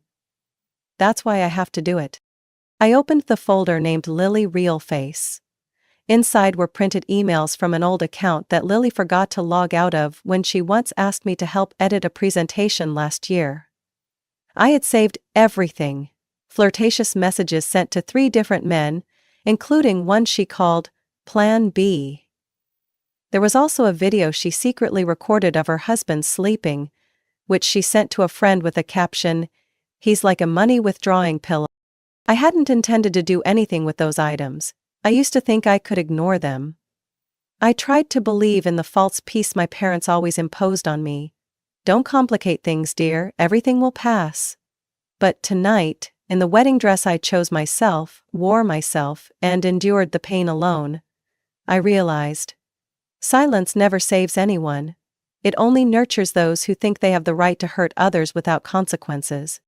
I wrote the subject, "From someone who's tired of covering for her." I attached documents, images, audio recordings, along with a short excerpt from my personal diary. Entries I've sporadically written over the past 10 years. About how my sister deliberately stole my boyfriend when I was 21. About the time I was falsely accused of stealing my mother's money, just because Lily needed money to go to Las Vegas, and I was the only one without an alibi. I didn't add any threats, no scolding, just one sentence at the end of the email. "You deserve to know the truth. I think everyone does." Recipient, my sister's husband, Daniel. A 34-year-old businessman, patient, calm, whom I once thought was too good to be stuck with someone like Lily. He had funded my sister's failed candle shop, taken leave to take her on getaways during her unstable mental episodes, and sent flowers to my house every birthday, on behalf of the family when they were busy. I pressed send. No trembling, no regret. Noah came over, placing his hand on my shoulder. "What now?" I closed the laptop. "Now we wait to see how the truth will cause a stir." I didn't sleep that night. I lay silently beside my husband, in the high-rise hotel room, streetlights outside casting long streaks on the ceiling. I thought about my parents. About how they always called Lily the special girl, and I was the content one. About the times I was left in the car because Lily forgot I hadn't gone inside. About the times I was told, "Don't complicate things, you know your sister is sensitive." I used to wonder, If I disappeared from this world, would anyone in the family notice first? Now I no longer need that answer. I'm not the one disappearing. I'm the one emerging, for the first time after all these years. The next morning my phone buzzed like crazy. 6 missed calls from my mother's number, 3 from my father. An unknown number, probably Daniel. I didn't answer, I just sat there, sipping my morning coffee beside Noah, as the rain gently tapped on the window. Noah looked at me. They're panicking. I nodded. Good. They should be. I knew what I had done would stir up trouble. But I also knew, if I didn't do it, no one else would. No one dared to break the cycle of pretense, of silence, of cheap familial love that only exists when convenient. And I won't let my child, the one I never dared to mention, grow up in a world where truth must bow to the feelings of the wicked. For the first time, I chose voice over comfort. And I've never felt stronger. On the other side, the storm began to rise. But I was ready, because this time, I won't look back. I didn't have to wait long to see the consequences. 3 days after the wedding, a cousin on my mother's side texted me in a half-amused, half-panicked tone. Avery, what did you do to make Daniel disappear? The whole family is going crazy. I didn't reply. Just sat silently by the window, looking out at the backyard where some wedding cards hadn't been cleaned up yet. I knew Daniel had received the email. No response, no call, no message. But I knew. With someone like him, silence is the final confirmation. From whispers leaking across family groups and social media, the pieces gradually came together. After that fateful poetry reading, Daniel returned home, eerily silent. He didn't yell, didn't accuse, didn't confront. Just packed his belongings into a suitcase, withdrew money from the joint account, and left the wedding ring on the kitchen table. The divorce papers were filed that week. Quick, clean, and absolutely non-negotiable. Lily, the one who once saw her husband as a living credit card, was thrust back into stark reality. No more fancy dinners, no more private drivers, no more silently paid credit card bills. Only the shame of being kicked out of the very house she once considered the greatest achievement of her life. I heard she's temporarily staying at our mother's house. And that's when the real domino effect began. My father, Mr. Harvey, 64 years old, owner of a home appliance repair shop in Provo, had long relied heavily on the cash flow from Daniel. No one said it outright, but everyone knew. Daniel was the one who often covered the shortfall at the end of the month. The one who helped my father keep the shop running even when actual income wasn't enough to cover expenses. My mother, Mrs. Ellen, prided herself on running a mini nail salon chain called Nail Nest with Lily as the manager. But the investment capital, licenses and rent fees were all guaranteed by Daniel. When Daniel withdrew all financial support, everything collapsed like a house made of wet paper. 3 weeks after the wedding, I received a promotional email from Nail Nest, announcing a temporary closure for interior upgrades. I chuckled. Interior that was just renovated in March. Then an old friend texted, "Did you know, your mom's salon is?"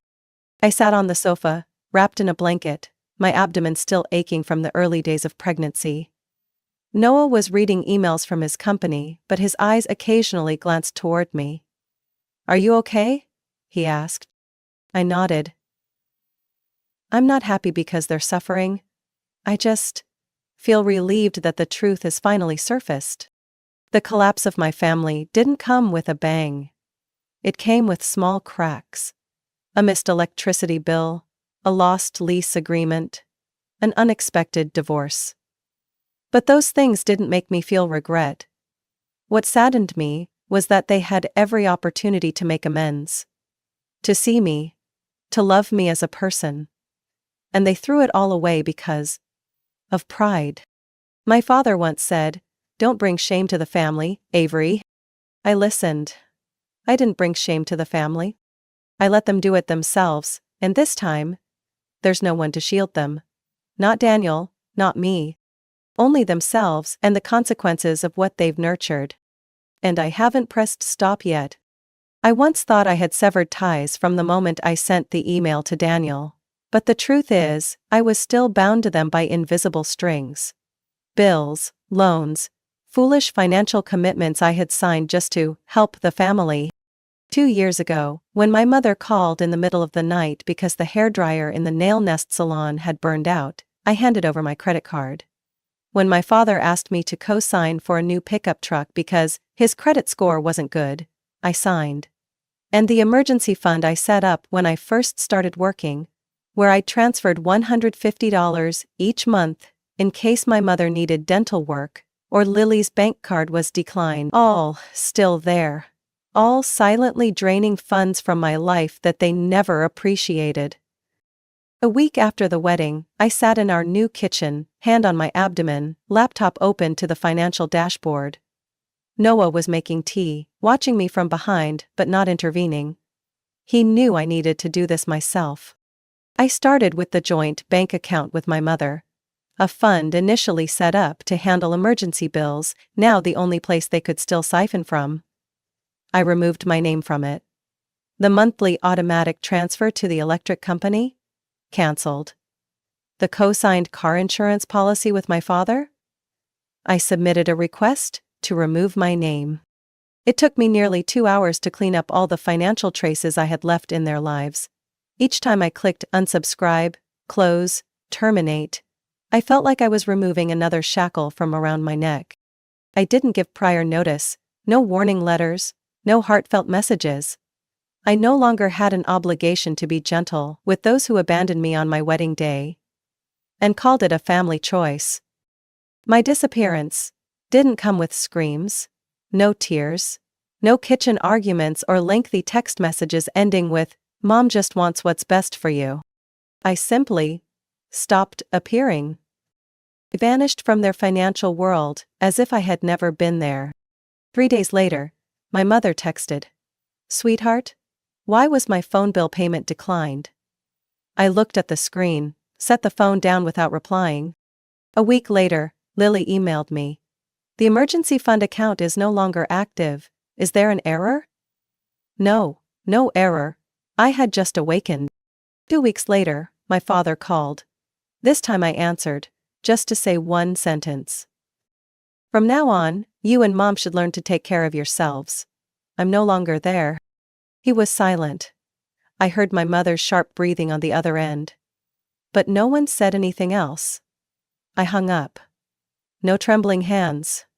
No tears. After all, what made me realize wasn't that they abandoned me at the wedding, but that they never felt remorse. They still called it an unfortunate coincidence. Still saw me as a talking AT. I once thought if I disappeared, they would realize my value. But the reality is, they no longer need to realize it.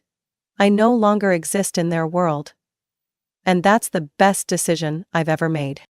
Noah wrapped his arms around me from behind, his cheek resting on my shoulder. "Eldon?" he asked softly.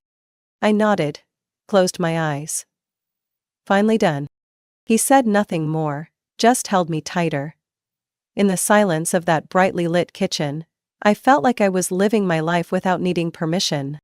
I know there will come a day when they realize, when there's no one left to save them from the bills, when no excuse can cover their dependence. But I also know, by then, I will have gone too far to return. And I won't look back, not ever again. I didn't expect freedom to smell like silence.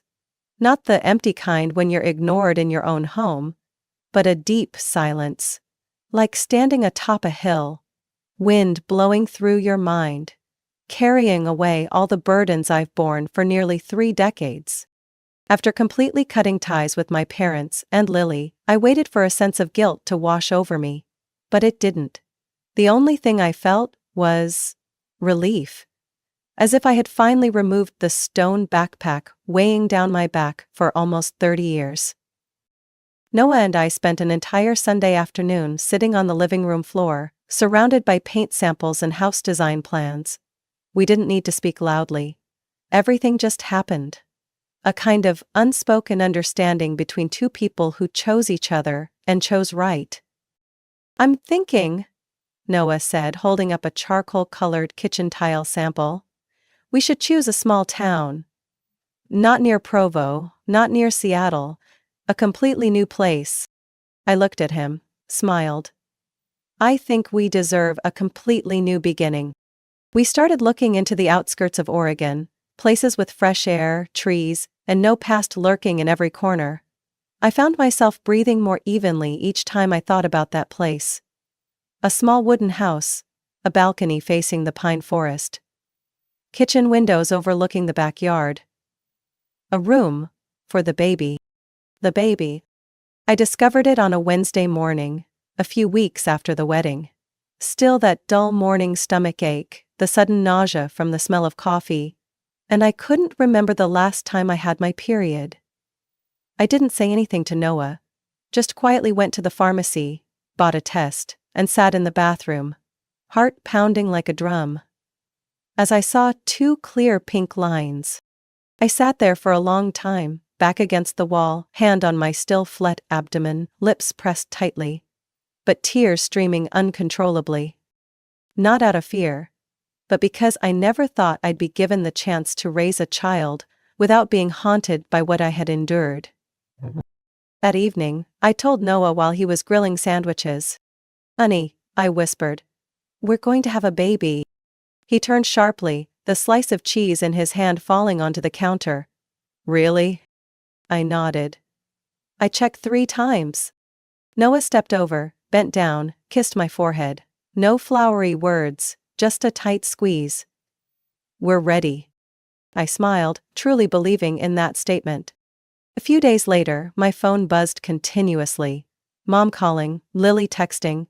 Even an old friend of Dad's left a voicemail asking, "Is everything okay?" I let it all fade into silence. I didn't want my joy to be tainted by fake inquiries or a sense of obligation. I didn't need them to know. Didn't need them to show up. Didn't need congratulations that would later be followed by demands, control, or worse, attempts to play the role of grandparents just to polish their image. This child will grow up in a home where they are seen, heard, and loved unconditionally. Not in exchange for obedience, not by sacrificing personal happiness to keep the family peaceful. One evening, as I was sticking nursery paint samples onto the board, Noah came over, hugged me from behind. "I don't know how you survived all those years," he whispered. I let out a soft laugh. "I didn't survive, I merely existed. Until now." We sat like that for a long time, under the warm yellow light. No one mentioned Mom. No one spoke of Lily. Only the future remained. Clear, clean, unshadowed by the darkness of the past. I once thought freedom meant not having to obey anyone. But now I understand. Freedom is when you're no longer governed by the fear of losing those who should have held on to you from the very beginning. I used to wait for their apologies.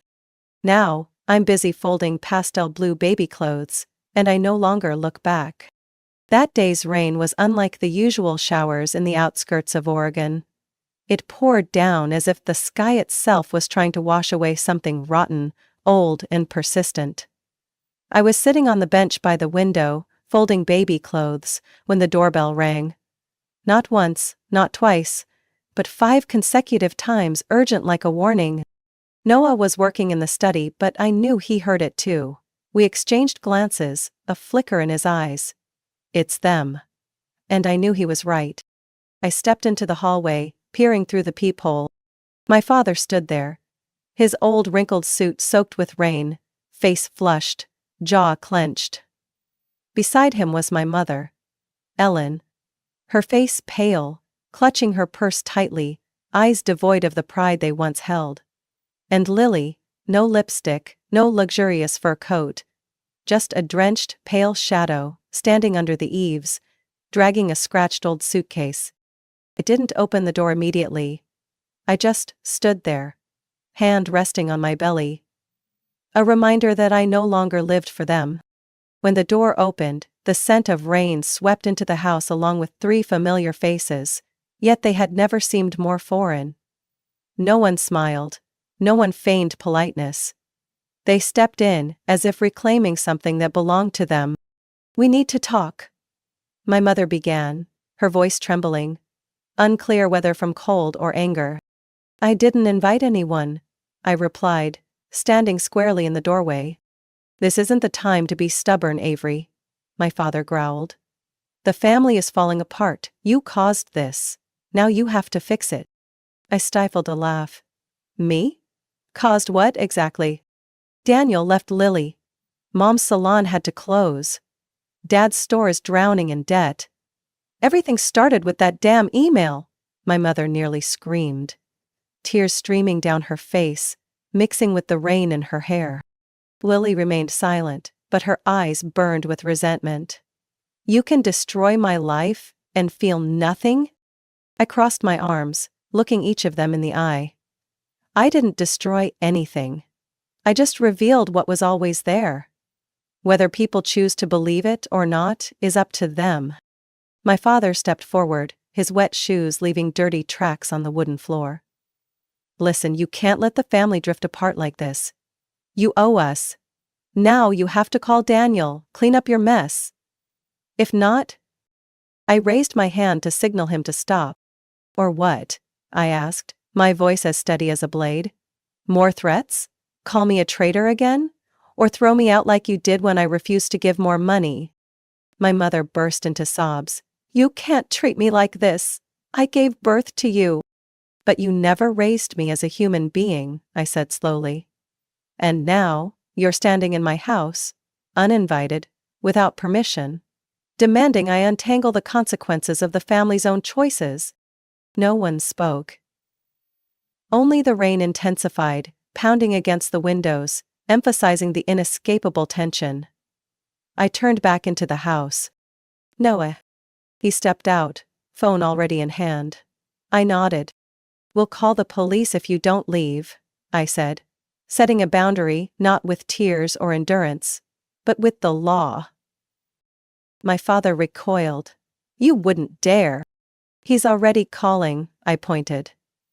"I don't need to dare, I just need to be right." Lily laughed bitterly. "You really think the police will side with you? We're family." Precisely because I valued those words too much, I remained silent for 28 years. 15 minutes later, 2 officers arrived, polite, calm, but unwavering. I presented the house documents, proving ownership. They confirmed, then turned to request the 3 to leave. Lily screamed. "She's tearing this family apart." My mother sobbed. "You'll regret this, Avery, I swear. You'll regret it." My father said nothing. He looked at me one last time, his eyes no longer angry, but desperate. But I didn't waver. I just stood there, hand on my belly, protecting a life that need not know the pain I once endured. The door closed. I heard the sound of footsteps splashing through water, retreating from the porch. The rain continued. But, within me, an era had just ended. I turned around, and Noah draped a coat over my shoulders. He said nothing. Neither did I. But in that silence, I heard something clearer than ever. Freedom doesn't come from running away. It comes from knowing you have the right to close the door and never open it again. We left Oregon on a morning in April, when the snow had fully melted and wildflowers began to bloom along the highway. There were no farewells, no addresses left behind, and no messages like "When will you come back?" that typical families send each other. Everything was neatly packed in the silver SUV. Baby clothes, blueprints of the new house, and a future untouched by anyone. Noah drove, one hand on the steering wheel, the other holding mine. He didn't say much. But I knew. In that silence was absolute support. The belief that we were steering in the right direction. No longer veering away from ourselves as before. We chose to settle in a small town in Montana, where there are mountains, pine forests, and a sky so vast it makes you forget what once weighed on your shoulders. The house we rented was a 3-bedroom wooden cabin, with a green tiled roof and natural pine floors. Not too big, not too luxurious, but enough to start something real. Truly mine. On moving day, I stood in the living room, hand on my growing belly. I closed my eyes, taking a deep breath. "Welcome home, my love," I whispered, as if speaking to the unborn child. We didn't post photos, didn't update social media, didn't inform any relatives of our address. Except for Jude, my childhood best friend. No one else knew where I was. Jude still called every Friday night, sometimes visiting with his boyfriend and bringing pizza. Once, he even brought an old ultrasound printer just to print out images of my baby to stick on the fridge. "She won't know the people who once hurt you," Jude said one afternoon as I folded baby clothes and he attached a toy rack to the crib. "She'll only know her mother as someone who stood firm when the world collapsed." I smiled, eyes glistening. I don't need her to know I once hurt. I just need her to know that love isn't something to be traded for silence and endurance.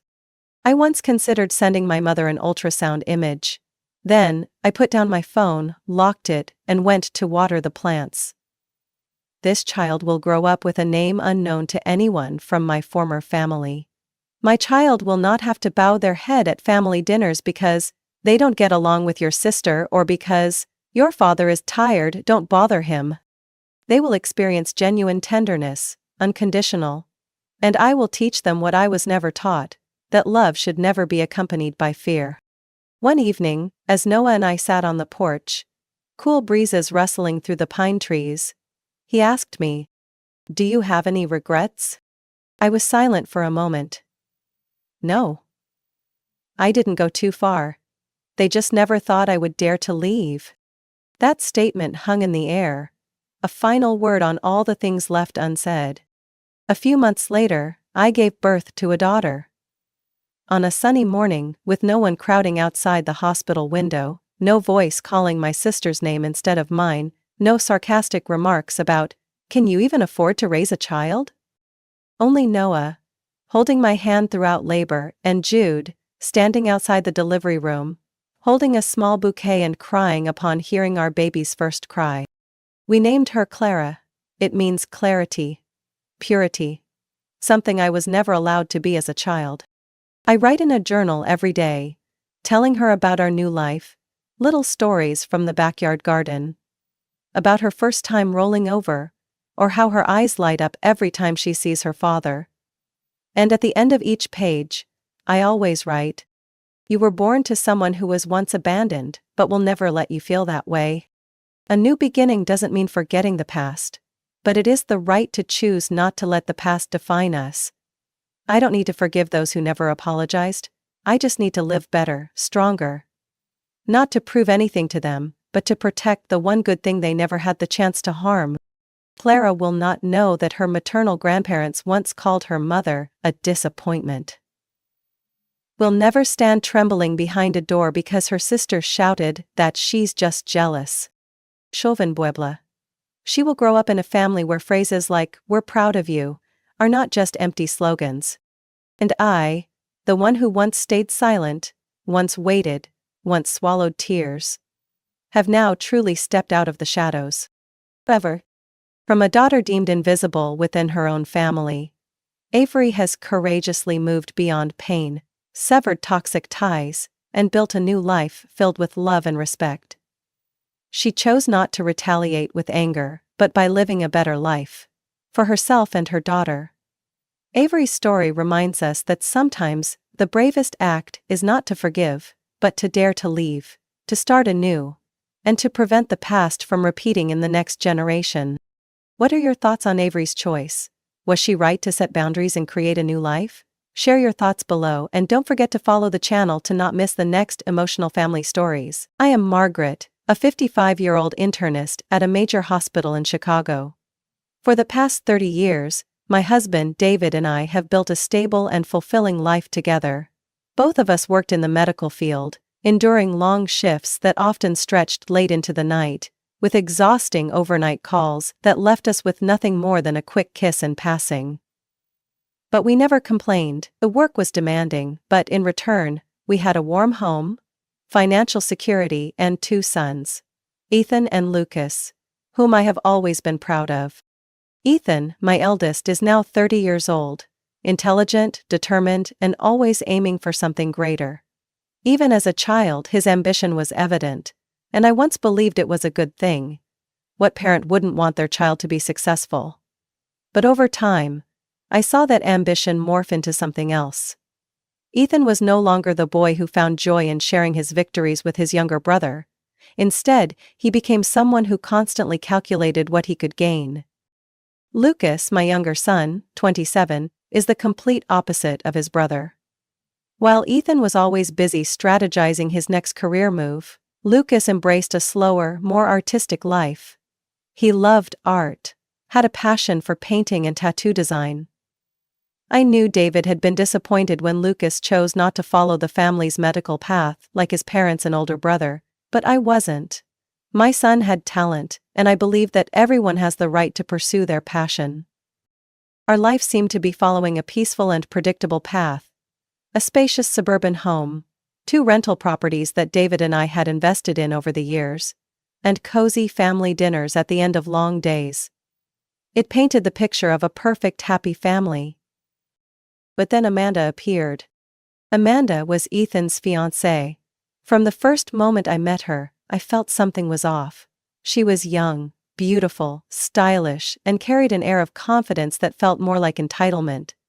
She walked into my home as if it already belonged to her, scanning every detail with sharp, calculating eyes, unable to hide her fascination with our lifestyle.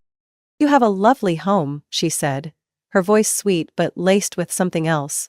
Something I couldn't quite place. "Ethan has told me so much about your family, and I have to say, I'm very impressed."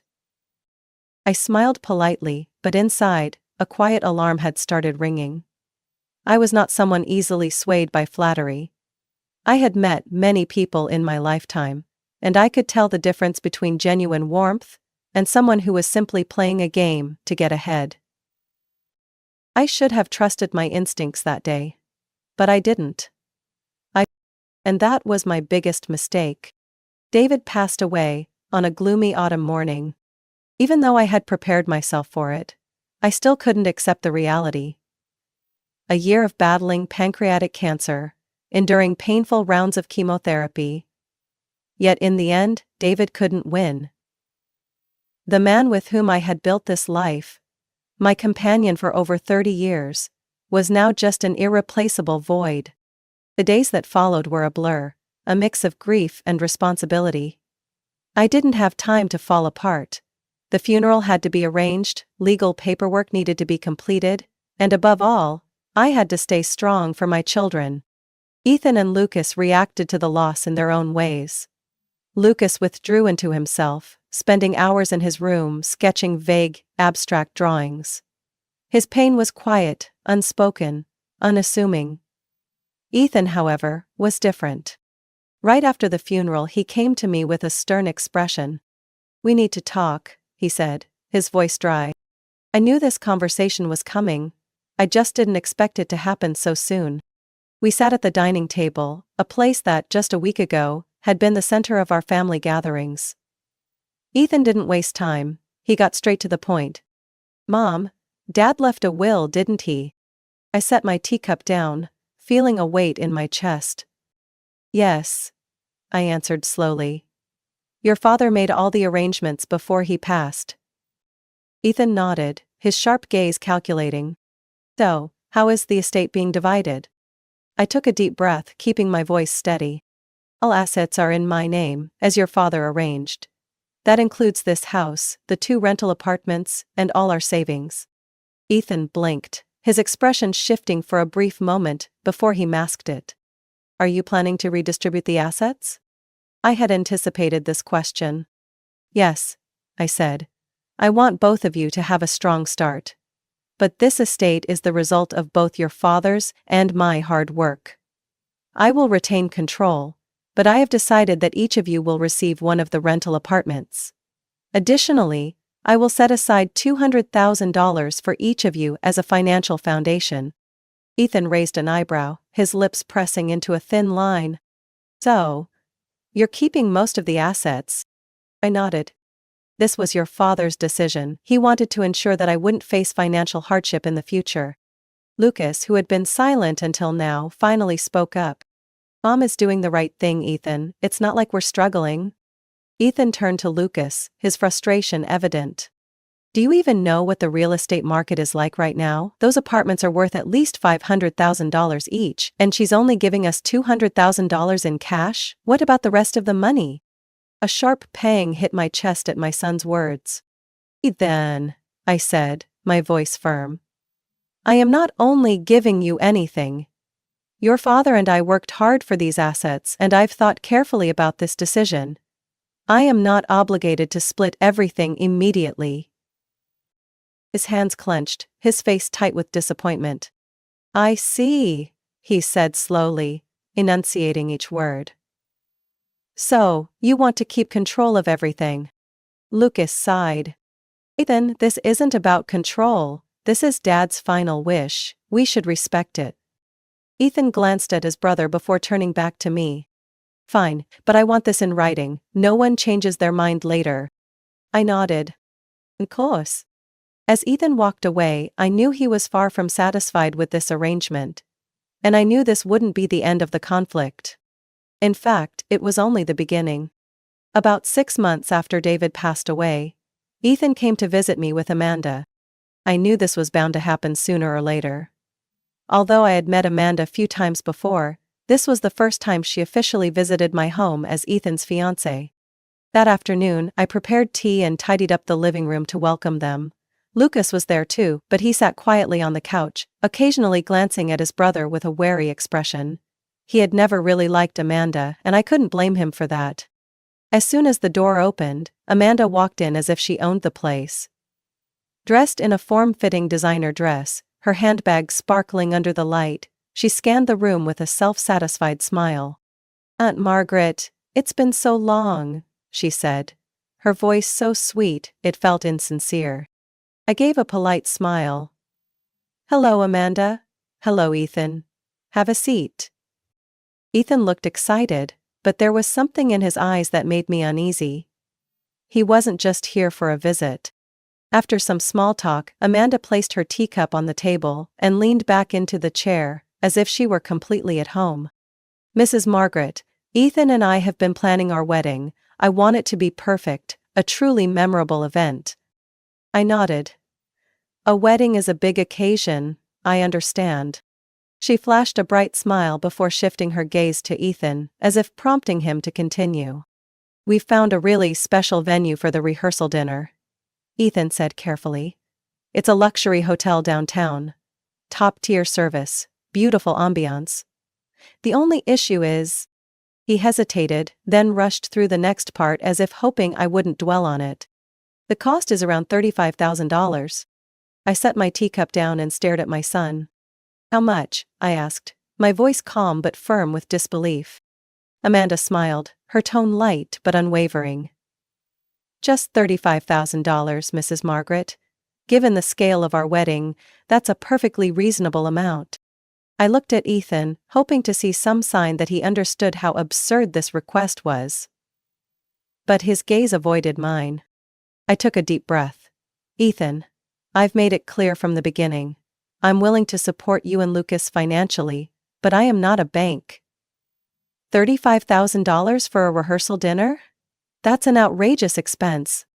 Amanda's smile faded slightly. But you have the means, she said, her tone carrying a hint of dissatisfaction. Ethan told me you own 2 rental properties, a large home and a substantial savings account. This amount is nothing compared to your wealth. At that moment, Lucas could no longer stay silent. He raised an eyebrow and crossed his arms. Interesting. You're the one marrying my brother, yet you seem quite interested in my mother's finances. Amanda turned to Lucas, irritation flickering in her eyes, but she quickly composed herself. Lucas, you don't understand. A grand wedding isn't just about personal preference, it's about status. About respect. I clenched my hands on my lap. Amanda, Ethan, I said firmly. I have already helped you both by distributing the estate fairly, but this request? Absolutely not. I will not pay $35,000 for a rehearsal dinner. The tension in the room thickened. Ethan's brows furrowed, his lips pressed into a tight line. Amanda raised her eyebrows, her expression defiant. So, you want your son's wedding to be a mediocre event? She asked coldly. I met her gaze without hesitation. This isn't about an extravagant wedding, it's about the real value of a marriage. If a lavish party matters more than family, then perhaps you two should rethink your priorities. Amanda stood up, grabbing her handbag. If you're unwilling to support us, don't blame us for making other decisions. Ethan reached for her hand, trying to calm her down. Amanda, he murmured as if attempting to regain control of the situation. Lucas sighed and shook his head. Mom has made her decision, don't push it. Amanda stared at me for a long moment, then flicked her hair over her shoulder and turned toward the door. Ethan followed, but before leaving he looked back at me, disappointment clear in his eyes. I hope you reconsider, he said. For the sake of family. The doors slammed shut behind them. I sat there, staring at the empty space in front of me. I hadn't expected things to unfold like this. Lucas placed a reassuring hand on my shoulder and gave it a gentle squeeze. Don't worry, Mom, he said. If Ethan lets money take priority over everything else, that's not on you. I nodded, but my heart remained heavy with unease. I knew this wasn't the end of it. In the days following the tense meeting with Ethan and Amanda, I thought things would settle down, but I was wrong. The phone started ringing constantly. At first, Ethan spoke in a soft, persuasive tone, trying to convince me to reconsider the $35,000 for the rehearsal dinner. When I stood firm, his voice changed, becoming more urgent, more frustrated. Mom, do you even understand? This isn't just a dinner.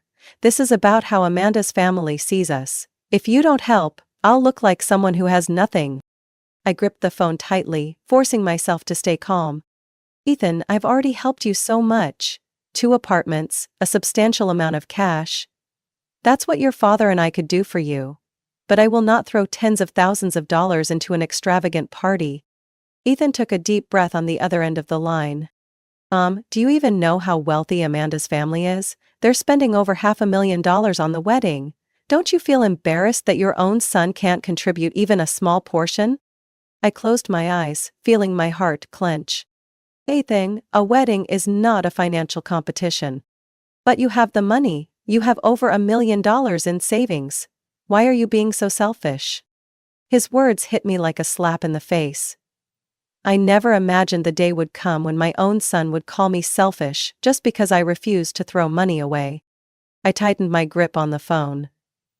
All right, Ethan, if that's how you see it, then there's nothing more to say. I hung up. After that call, Ethan stopped reaching out. I no longer heard his voice. No texts, no phone calls. And when I tried calling him, he responded with short, cold replies. I knew Amanda was behind this. The only person who remained by my side was Lucas. One evening as we were having dinner, he set his phone down on the table and said, Mom, I think you need to hear this. I looked at him, confused. What is it? Lucas took a deep breath before playing an audio recording on his phone. Amanda's voice came through first. Ethan, your mom is such a stubborn old woman. But don't worry. I know how to handle people like her. A chill ran down my spine. Just keep up the pressure. If necessary, tell her you'll cut her off completely. Trust me, she won't be able to handle losing her son. Then, I heard Ethan's voice. Lower but full of agreement. Yeah, she's weak. If she doesn't give in, we just have to wait until she's old and frail. The money will come to me eventually. Heat rushed to my face. The words echoed in my head, each one like a knife piercing my heart. Lucas stopped the recording and looked at me with concern. Mom, are you okay? I stared at the phone screen, my hands trembling. Why? I whispered. Why would Ethan talk about his own mother like that? Lucas took my hand and squeezed it gently. Mom, I know this hurts. But you need to do something. I clenched my fingers, feeling the pain in my chest shift into something else. Determination. "No, Lucas," I said, my voice stronger than ever. "I won't sit back and take this anymore." I decided I wouldn't let Ethan and Amanda continue to use me. If they saw me as nothing more than a walking bank, it was time to shatter that illusion. I was going to the wedding, not to celebrate, but to expose the truth. I thought long and hard before booking my flight to New York. The sight of Ethan and Amanda's lavish wedding. I wasn't going to give them my blessing. I was going to confront them. Lucas came with me, as he always did, my steady anchor in the storm. During the flight, my hands trembled as I flipped through the extravagant wedding invitations Ethan had sent. Everything was perfect. At least on the surface. But I knew the truth hidden beneath the polished exterior. We arrived on the afternoon of the wedding. The luxury resort was breathtaking, adorned with crystal chandeliers reflecting off gilded walls, long banquet tables draped in white silk, expensive champagne flowing endlessly into delicate crystal glasses. This wasn't just a wedding. It was a display of wealth and status. Amanda appeared in a stunning wedding gown, her eyes lighting up when she saw me. But not with joy, with smugness. "Oh, Mrs. Margaret, I didn't think you'd actually come," she said, her lips curling into a saccharine smile. I remained calm. Why wouldn't I? After all, I'm still the mother of the groom. Ethan stepped forward, his expression colder than I had ever seen. "Mom, why are you here?" I met his gaze directly. "To congratulate you, of course." He said nothing. The reception was grand, filled with laughter, clinking glasses, and endless toasts. I sat quietly in a corner, watching it all. A deep, indescribable sadness settled in my chest. The son I had loved and raised had become a stranger, masked by ambition and greed. Then came the speeches. Amanda's father spoke first, proudly praising his daughter and their prestigious family.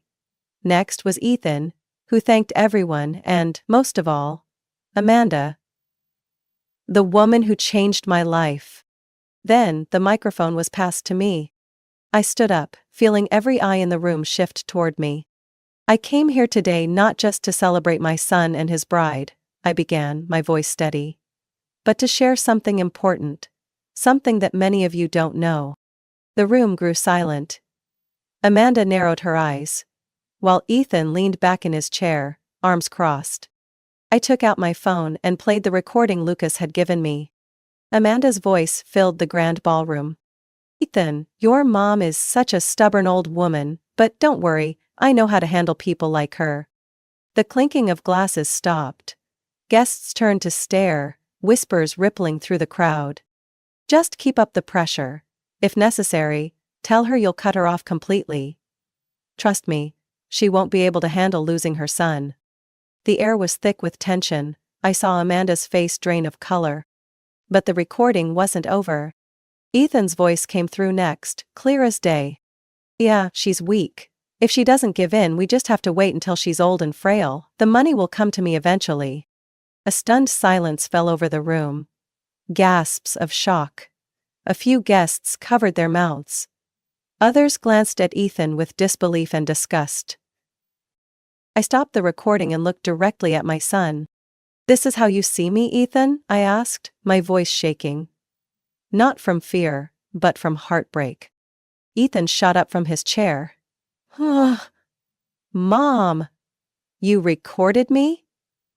His voice was a mix of shock and rage.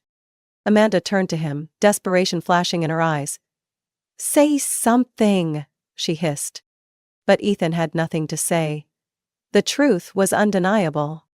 Amanda's parents stepped forward, their faces filled with disappointment. "Amanda," her father said sternly, "we raised you better than this." Her mother shook her head, grabbing her husband's arm and walking away. One by one, guests began standing up, no longer interested in celebrating a wedding tainted by greed and deceit. Amanda shrieked, "You ruined my wedding." I didn't flinch. I turned to Ethan one last time. "From this moment on, I am no longer your mother." No one stopped me as I walked away with Lucas.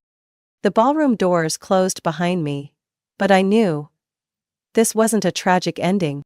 This was my freedom. After the turbulent wedding of Ethan and Amanda, I returned to Chicago with a completely different mindset. I quit my job. 30 years as a doctor, 30 years of dedicating myself to the hospital, to my patients, to my work, and in the end I realized I had never truly taken time to live for myself. It wasn't an easy decision. I had spent decades accustomed to long hours in the clinic, midnight emergency calls, and the weight of responsibility on my shoulders. But now, I needed something else. I needed to heal from everything that had happened with Ethan. Lucas was the only one who immediately supported me. "You've worked your whole life, Mom," he said as we sat on the balcony, sipping hot tea. "It's time you did something for yourself." I smiled. I think so too. I started appreciating the little things I had always overlooked. Reading books, planting flowers, taking evening walks around the neighborhood without the urgency of rushing back to the hospital. But what made me proudest was watching Lucas build his own path. Lucas didn't follow in David's footsteps into medicine, but he found his own way in art. After years of hard work, he opened a tattoo studio in downtown Chicago. But it wasn't just any studio. It was a place where Lucas transformed personal stories into art, etching them onto the skin of his clients. I remember the day of his grand opening. He was nervous, yet his eyes gleamed with passion. "What do you think, Mom?" Lucas asked as we stepped into the studio for the first time. I looked around at the sketches on the walls, the young clients eagerly waiting for their turn. "I think you've done an incredible job." And I truly meant it. Lucas didn't stop at just one shop. He entered art competitions, slowly making a name for himself. Before long, his work was featured in art magazines and local exhibits. As Lucas thrived, I stopped worrying about Ethan. Or at least, I tried to. But then, one day, he came back. That afternoon, I was watering my garden when the doorbell rang. I wasn't expecting anyone, but when I opened the door, there he was. Ethan! He looked worse than I had ever seen him. Wrinkled clothes, exhaustion etched into his face. The confidence, the arrogance he once carried, was gone. "Can I come in?" he asked, his voice hoarse. I crossed my arms, keeping my expression neutral. "That's up to you." Ethan stepped inside, settling onto the couch, but he didn't speak right away. I could see the internal battle, the hesitation in his eyes. Finally, he exhaled deeply. "Mom, I need help." I sat across from him, staying silent, waiting for him to continue. "Amanda?" His voice trembled. "She always wanted more than I could give. Nothing I did was ever enough. The money I made was never enough. She wanted a bigger house, fancier cars, more vacations." I remained quiet. Ethan took a shaky breath. "I did everything I could. I sold the apartment you gave me, took out loans, even maxed out my credit cards. Now I'm drowning in debt." A sharp pain stabbed my chest. "So what do you want from me?" I asked, my voice calm but firm. Ethan bit his lip. "Can you help me? I need some money to pay off my debts, to start over." I looked directly at him. "Ethan, I have helped you many times. But you chose this path, and you have to take responsibility for it." His face paled. "You can't do this to me. I'm your son." I nodded. "And because you are my son, I want you to learn the most important lesson in life. Every choice comes with a price." Ethan shot up from his seat, his eyes red with frustration. "You're really going to turn me away?" I held my ground. "Yes." His fists clenched, and without another word, he turned and stormed out the door. I watched him leave, my heart heavy. It hurt, but I knew I had done the right thing. Lucas stepped out from the living room, arms crossed as he watched Ethan disappear down the street. "You okay, Mom?" I nodded. "I'm okay," I said, and for the first time in years, I truly meant it. I really am. As time passed, I slowly found peace in my life again. Lucas continued growing his tattoo studio, expanding his business, and becoming one of the most well-known tattoo artists in Chicago's art scene. But what made me happiest wasn't his professional success. It was Sarah, the woman he brought home to introduce to me on a warm Sunday afternoon. Sarah was nothing like Amanda. She didn't flaunt wealth, didn't judge people by their status. From the very first moment I met her, I knew my son had found a kind and genuine woman. She was an elementary school teacher with a gentle smile and a warmth in her eyes whenever she looked at Lucas. During our first dinner together, she helped set the table without being asked, laughed wholeheartedly as Lucas reminisced about his early struggles in the industry, and most importantly, she loved my son in a way every mother hopes their child will be loved. One day, Lucas came over with a mysterious grin on his face. "Mom, I have something to tell you." I raised an eyebrow. "What is it?" He smiled and pulled Sarah closer. She held up her hand and I saw a sparkling ring on her finger. "We're engaged," Lucas announced, his eyes shining with joy. I froze for a second, then burst into laughter, wrapping them both in a tight hug. Unlike Ethan's extravagant, calculated wedding, Lucas and Sarah's wedding was simple, but filled with love. They held the ceremony in my backyard garden, the one I had tended to for years. Lanterns twinkled from the tree branches, wildflowers lined the aisle. No lavish banquet tables, no hundreds of distant guests, just those who truly loved them, family, close friends, and dear colleagues. I stood there watching Lucas hold Sarah's hand as they exchanged vows. In that moment, I realized that this was what real love looked like. Not something measured by wealth or status, but by sincerity, by two people choosing to build a future together, not using each other for personal gain. As Lucas kissed Sarah under the setting sun, I knew I needed nothing more. After the wedding, Lucas and Sarah bought a cozy little house in the suburbs, just 15 minutes from me. One evening, they invited me over for dinner. I sat in a familiar armchair, enjoying the warmth of their new home. "Why do you two look so nervous?" I asked, noticing how they kept glancing at each other with excitement. Sarah took a deep breath and held Lucas's hand. "Oh, Margaret," she said, her voice brimming with happiness. "We have some news." I paused, my eyes searching hers. Sarah beamed. "I'm pregnant." And not just with one baby. My eyes widened. "It's twins, Mom," Lucas said, his voice full of pride. I felt my heart leap out of my chest. I covered my mouth, tears welling in my eyes.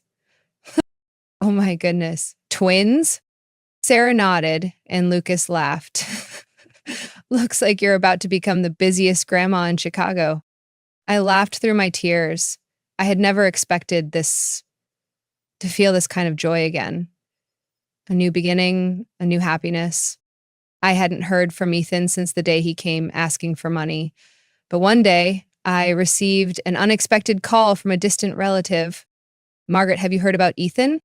I froze, my heart sinking slightly. "No." "What happened?" Ina and Amanda got divorced. She took everything, including the last apartment he had left. He's living in a small rental in New Jersey now. I said nothing. I had always known this day would come. A marriage built on greed and manipulation could never last. I didn't feel joy at Ethan's downfall, but I didn't feel pity either. He had made his choices, and now he had to live with the consequences. One late afternoon, I sat on my balcony, watching the golden sunset bathe my garden in warm light. Lucas stepped outside, carrying 2 cups of tea. He handed one to me before sitting beside me. "Do you think Ethan will ever come back?" he asked softly. I sighed. "Maybe, but I don't expect him to." Lucas nodded, then smiled. "Either way, you have so much to look forward to, don't you?" I smiled, thinking about my soon-to-be grandchildren, about the family that Lucas and Sarah were building, I do, I said, giving his hand a gentle squeeze. I truly do. Despite the losses, despite the heartbreak, I had found what truly mattered. A real family, where love wasn't measured in money but in sincerity. Margaret's story is more than just a family drama. It's a powerful lesson on love, greed, and the true meaning of happiness. Money can buy luxury, but it can never buy genuine love or family bonds. Ethan chose the path of selfishness, chasing material wealth at the cost of everything else, while Lucas chose honesty, hard work, and found true happiness. Life gives us choices, but we alone are responsible for the consequences. What do you think of Margaret's story? Do you agree with her decisions? Or do you think Ethan deserves a second chance? Share your thoughts in the comments, and don't forget to follow the channel for more meaningful family stories.